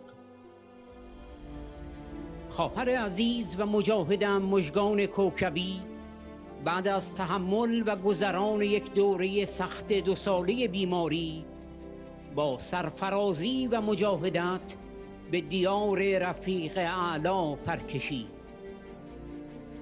او با سرفرازی و اندوخته‌ها و سرمایه‌های بسیار از مبارزه و انقلاب و مجاهدت از این جهان پرگشود و تا آخرین نفس به تعهدش به آزادی مردم ایران مؤمن بود.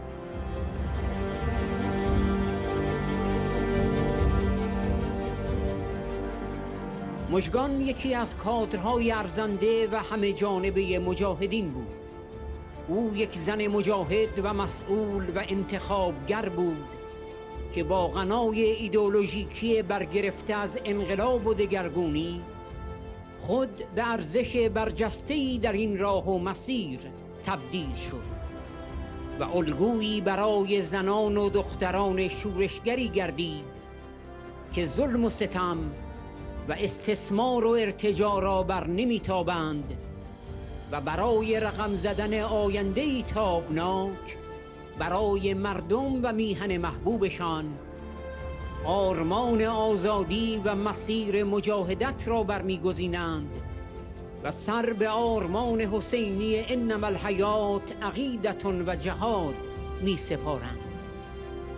دشمن خیال میکرد و سرمایه گذاری بس کلان کرده بود که مجاهدین با آمدن به اروپا فرو بپاشند و در هم بشکنند. اما این را حساب نکرده بود که مجاهدین با انقلاب شما و با آرمان برادر مسعود پولاد آبدیده هستند که ارتجاع آخوندی و فرهنگ بورژوازی نه تنها نمیتواند آنها را از راه و مسیر رهایی خلق اسیرشان باز دارد، بلکه هر روز مستحکمتر و استوارتر بر سر آرمان و عهد و پیمانشان ایستادگی می‌کنند. تلاش و شور و شادابی و انگیزه‌های انقلابی او در 4 دهه مبارزه انقلابی و حرفه‌ای زبان زد مجاهدان و یاران و خواهران همراه و همرزمش بود. نه موانع و تنگه‌های مسیر و نه بیماری جانکاه او را متوقف نکرد، بلکه بیش از پیش رزمنده و جنگنده و الگوی پایداری برای دیگران بود. او با یک نبرد شگفت‌انگیز با بیماری سرطان در صبر و استقامت و در اوج شور و انگیزه مجاهدی ما و یارانش را ترک کرد و در آستانه سالگرد قتل عام 10 شهریور به شهدای والا مقام آن پیوست. سلام بر او که به جاودان فروغ‌های آزادی و شهیدان قتل عام در ساری و اشرف پیوست. نام و راهش همچون ستاره‌ای فروزان در آسمان مقاومت و مجاهدت برای همیشه خواهد درخشید.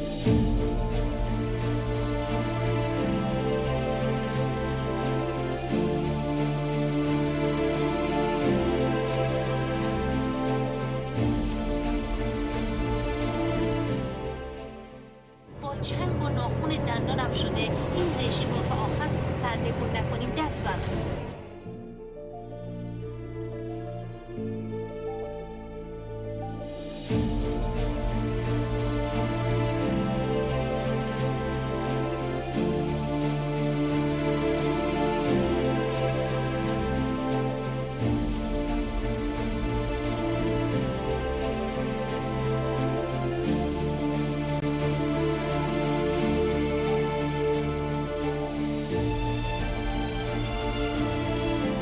شرط هواداری او شیدایی و شوریدگی است.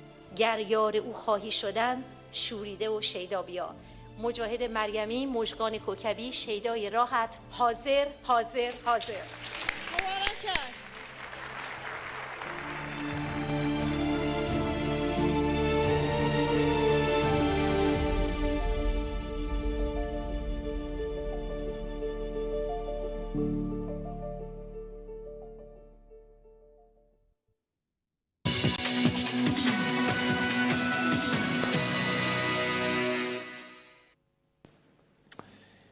اطلاعیه دبیرخانه شورای ملی مقاومت: آمار جانگداز قربانیان کرونا از 392,900 نفر بیشتر است.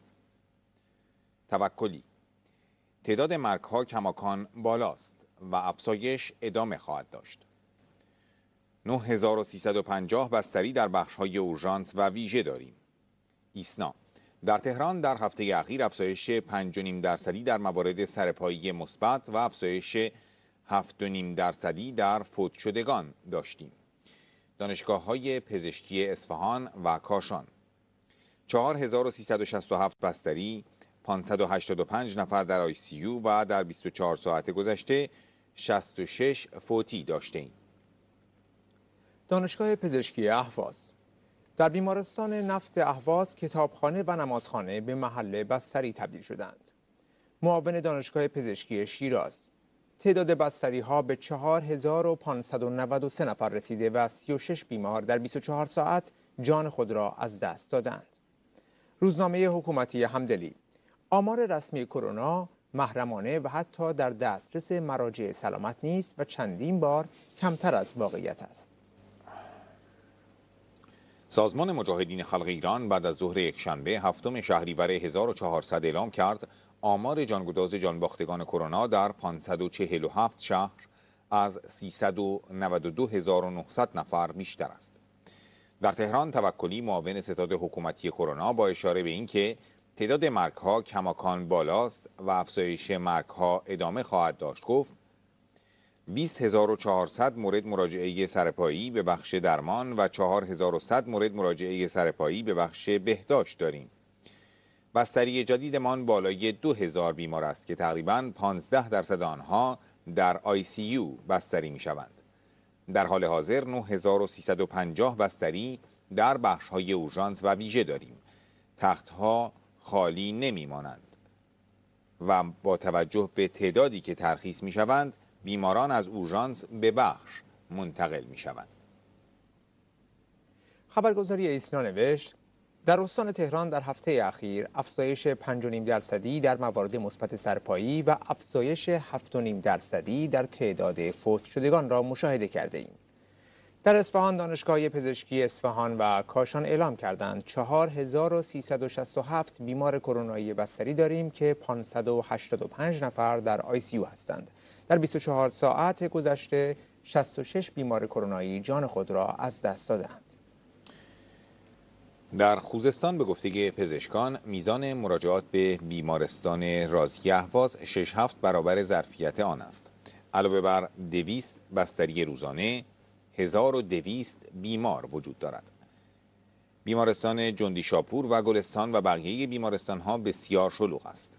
همه مریض ها بدحال هستند و احتیاج به ICU دارند. آمار فوتی بالاست. کادر درمانی خیلی خسته شده اند و نیرو بسیار کم است. افزایش حقوق کادر درمانی بسیار کمتر از تورم و افزایش مالیات است.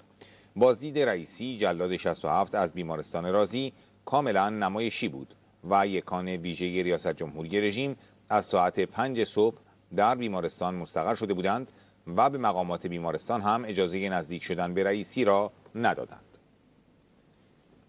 در فارس معاون دانشگاه پزشکی شیراز گفت با بستری 430 بیمار جدید تعداد بستری ها به 4593 نفر رسیده که 398 بیمار در ICU بستری هستند. 36 بیمار در 24 ساعت گذشته جان خود را از دست دادند. در ایران در 2 هفته اخیر آمار فوتی‌های کرونا 75% افزایش یافته است. آمار مبتلایان هم در مقایسه با 2 هفته قبل از آن 18% افزایش یافته است.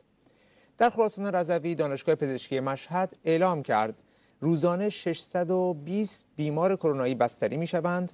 3600 بیمار بستری هستند که 680 نفر در ICU به ویژه در مشهد تحت مداوا قرار دارند.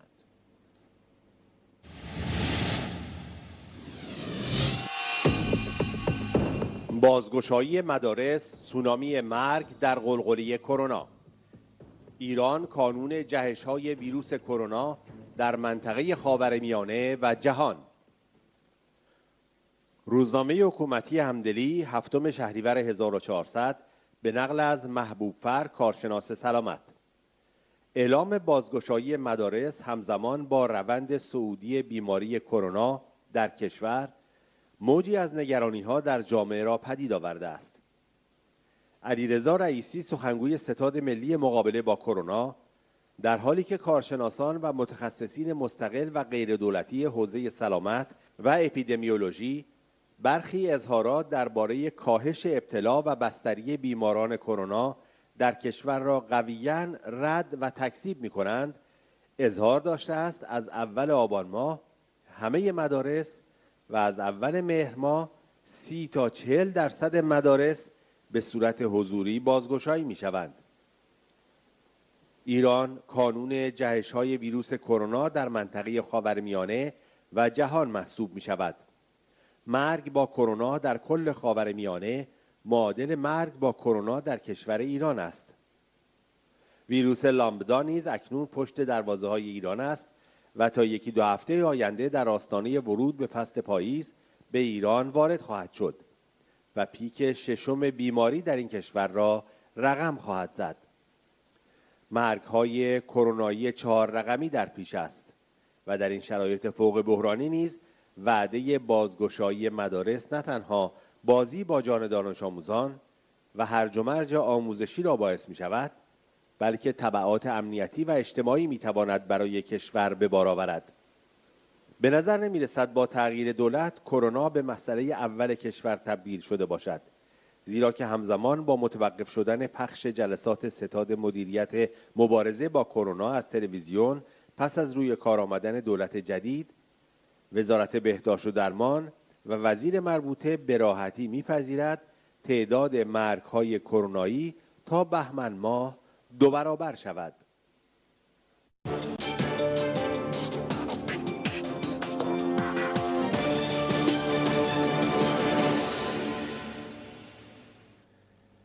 همیهنان گرامی، خبرها را از سیمای آزادی تلویزیون ملی ایران ادامه می‌دیم. حزب دموکرات کردستان ایران از مجازات یک جاش مزدور اطلاعات سپاه پاسداران در منطقه مهاباد به نام طاهر پورداراناب مسئول بسیج درباز توسط شاخه عقاب‌های زاگرس خبر داد. در اطلاعیه عقاب‌های زاگرس در این باره آمده است مزدور مزبور به سزای اعمال خود رسید و خاک کردستان از لوث یک جاش پاک گردید. به گزارش یکی از سایت‌های رژیم، فرماندار رژیم در مهاباد جاش مزدور را طاهر پوردانات، فرمانده حوزه بسیج روستای کوسه کهریز از توابع شهرستان مهاباد معرفی کرده است. حکومت آخوندی با وقاحت از خشک شدن 98% تالاب گاوخونی که یک فاجعه بزرگ زیست محیطی است خبر داد. منصور شیشه فروش از کارگزاران استانداری رژیم در اصفهان گفت 98% از تالاب گاوخونی با 47,000 هکتار وسعت خشک است و هیچ آبی ندارد. وی اذعان کرد که خسارت به تنوع زیست محیطی، عدم تغذیه سفره‌های آب زیرزمینی و فرونشست زمین، فعال شدن کانون‌های گرد و غبار، شور شدن و کاهش کیفیت منابع آبی منطقه، تشدید بیماری سالک در منطقه و خسارت به بخش گردشگری و معیشت ساکنان مناطق مجاور از جمله تهدیدات خشکی تالاب گاوخونی است. گسترش فزاینده طبقه محرومان در ایران یکی دیگر از ارمغان‌های شوم حاکمیت پلید آخوندهاست. یک خبرگزاری حکومتی نوشت در 5 سال اخیر 11% به نرخ محرومان در ایران افزوده شده است. در سالهای اخیر مساحت زیر خط فقر به شدت افزایش یافته تا جایی که از هر 3 نفر در ایران 1 نفر فقیر است. تازه در این پایش شاغلان فقیر در نظر گرفته نشده‌اند که اگر در نظر گرفته شود از آن 2 نفر 1 نفر دیگر نیز قطعاً فقیر واقعی است. روزنامه حکومتی همدلی درباره وعده‌های بی‌سرانجام محمد مخبر از ستاد اجرایی فرمان خمینی ملعون تا معاونت رئیسی جلاد نوشت محمد مخبر را باید مرد وعده‌ها نامید. از وعده‌های محقق نشده‌ای که در زمان ریاستش در ستاد اجرایی درباره تولید ماهانه میلیون‌ها واکسن برکت میداد تا از تکذیبی اخیر درباره وعده ارزانی که به او منتسب شد. نظر می‌رسد اگر معاون اول نتواند عادت و علاقه قدیمیش را ترک کند، فشار تحقق این وعده‌ها کار دستشان می‌دهد.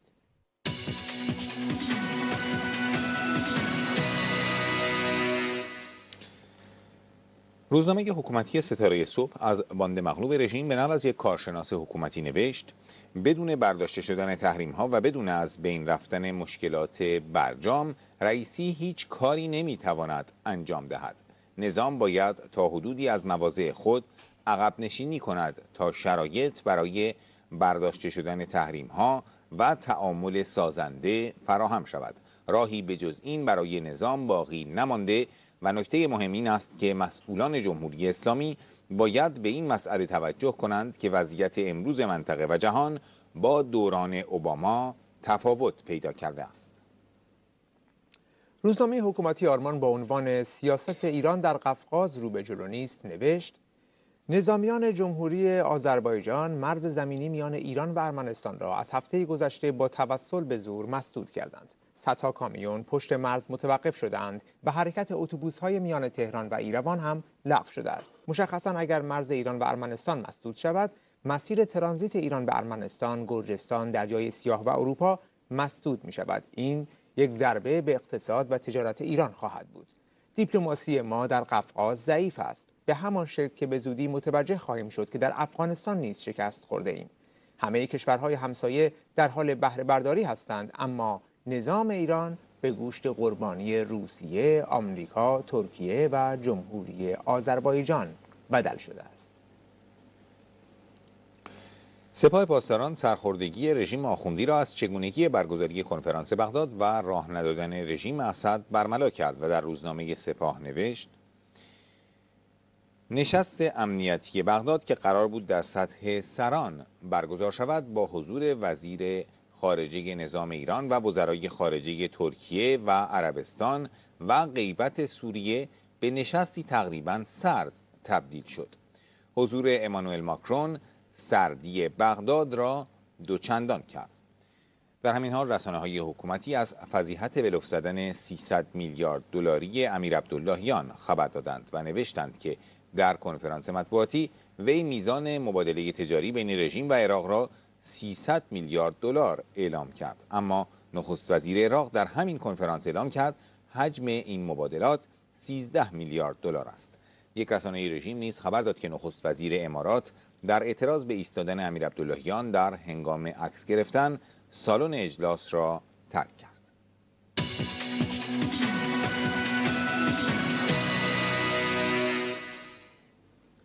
در یک حمله هوایی در افغانستان، نیروی هوایی آمریکا یک خودروی انفجاری داعش را در کابل هدف قرار داد. پنتاگون اعلام کرد هدف این خودرو انفجار در فرودگاه کابل بوده است. از این پیشتر بایدن از احتمال یک حمله از سوی داعش در روز یکشنبه خبر داده بود.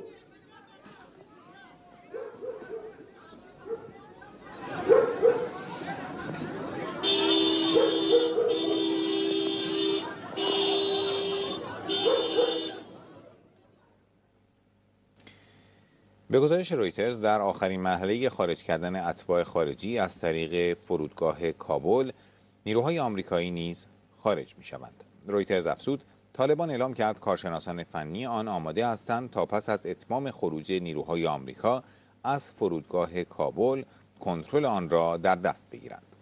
رویترز همچنین نوشت بوریس جانسون نخست وزیر انگلستان در پیامی پایان حضور نیروهای این کشور را در خاک افغانستان اعلام کرد و گفت 457 تن از نیروهای ارتش انگلستان از زمان حضور در افغانستان کشته شدند. همین گرامی به پایان خبرهای این ساعت سیمای آزادی رسیدیم. از همراهیتون سپاسگزاریم. همتون رو به خدای بزرگ می‌سپاریم. خدا نگهدار.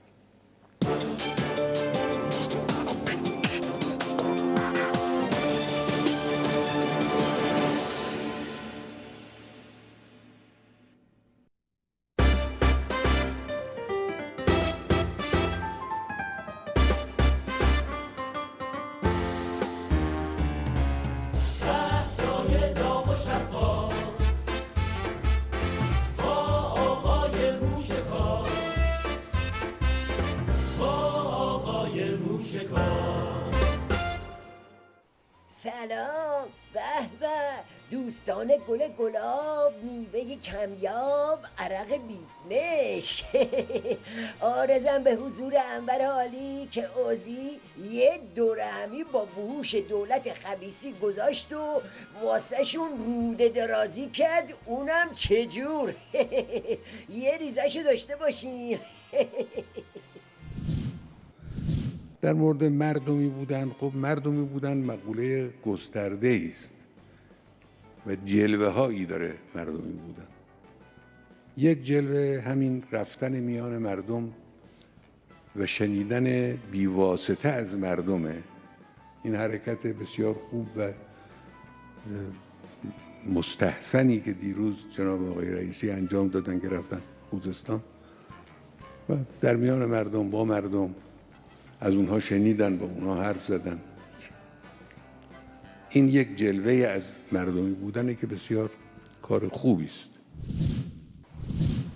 دبیا میخوای بی واسطه از مردم بشنوی؟ صداشون بلنده ها، گوشتو کر میکنه ها.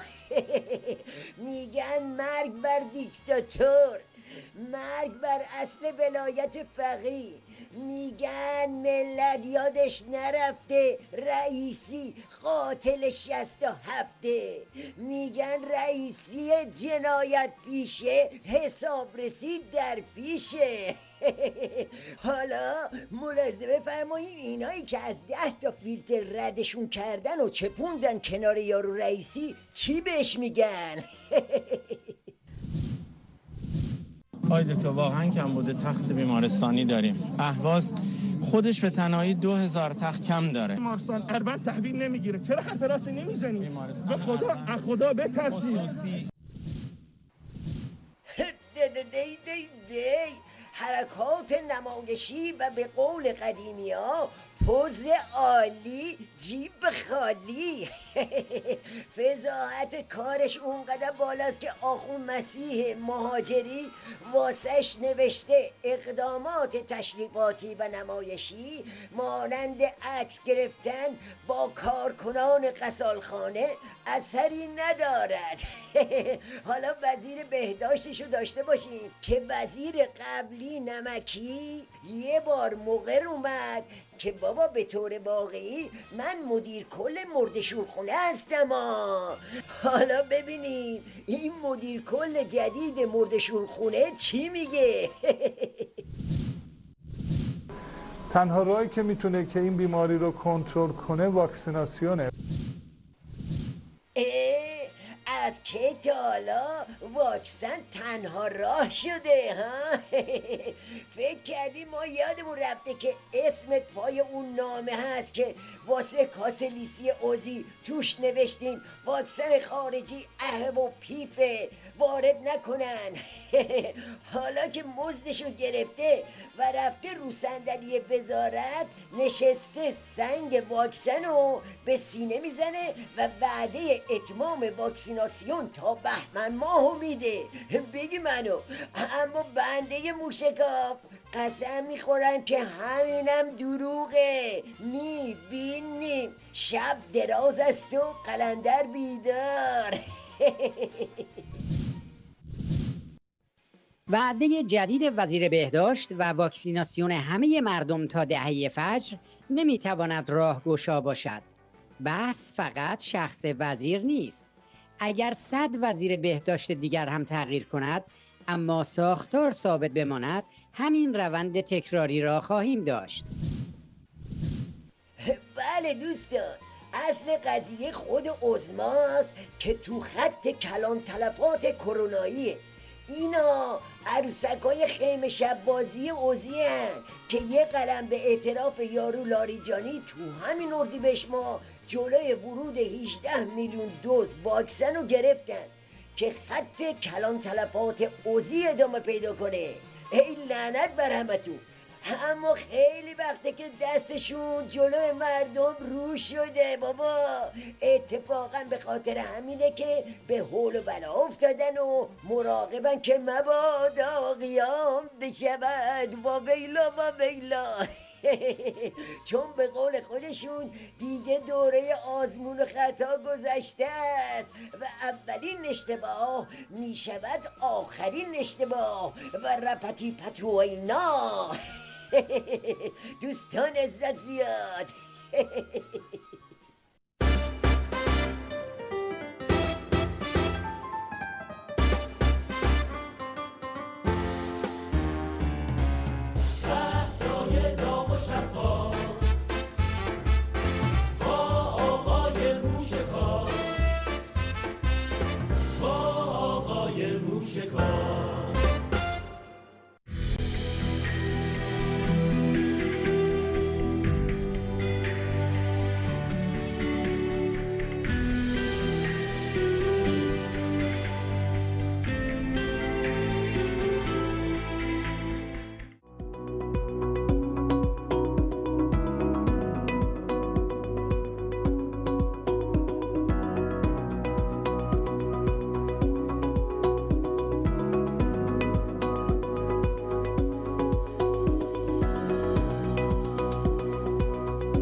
discussion notamment à propos de l'inégalité d'accès au vaccin.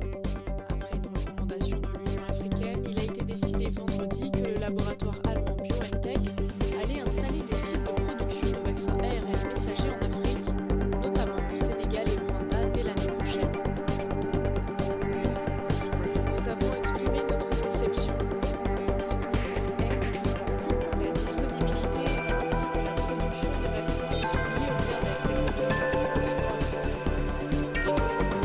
Et que vous allez vacciner plus de 60% historique de notre programme d'accès au vaccin, a commenté le président sénégalais Macky Sall. Fin juin, le laboratoire allemand avait déjà annoncé que le totalité de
Abre,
شبانه میهن بادهای مسموم از هر سو می‌وزند.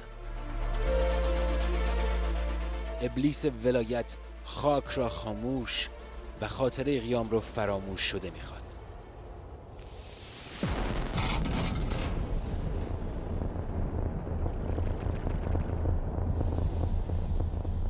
تازیانه های سرکوب بی وقفه بر گرده مردمان اسیر می‌بارند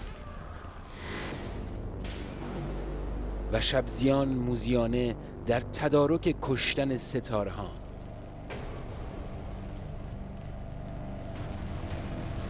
اما در این وانفسا اراده‌ای هست که محکم و با صلابت پیش میره. اراده‌ای شبشکن، اراده‌ای خستگی ناپذیر، اراده‌ای پرشور و شعله‌ور.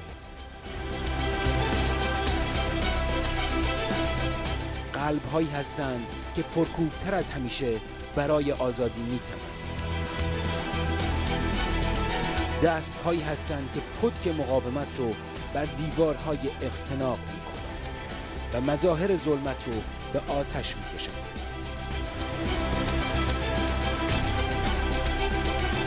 صحبت از آفتابکاران پرومیده، صحبت از جوانه‌های رویان جنبشه، صحبت از کانون‌های پرتپش شورشه، بارقه‌های ارتش آزادی، جلوه‌های تکثیر اشرف، جان برکف، دوشا دوش و صف در صف.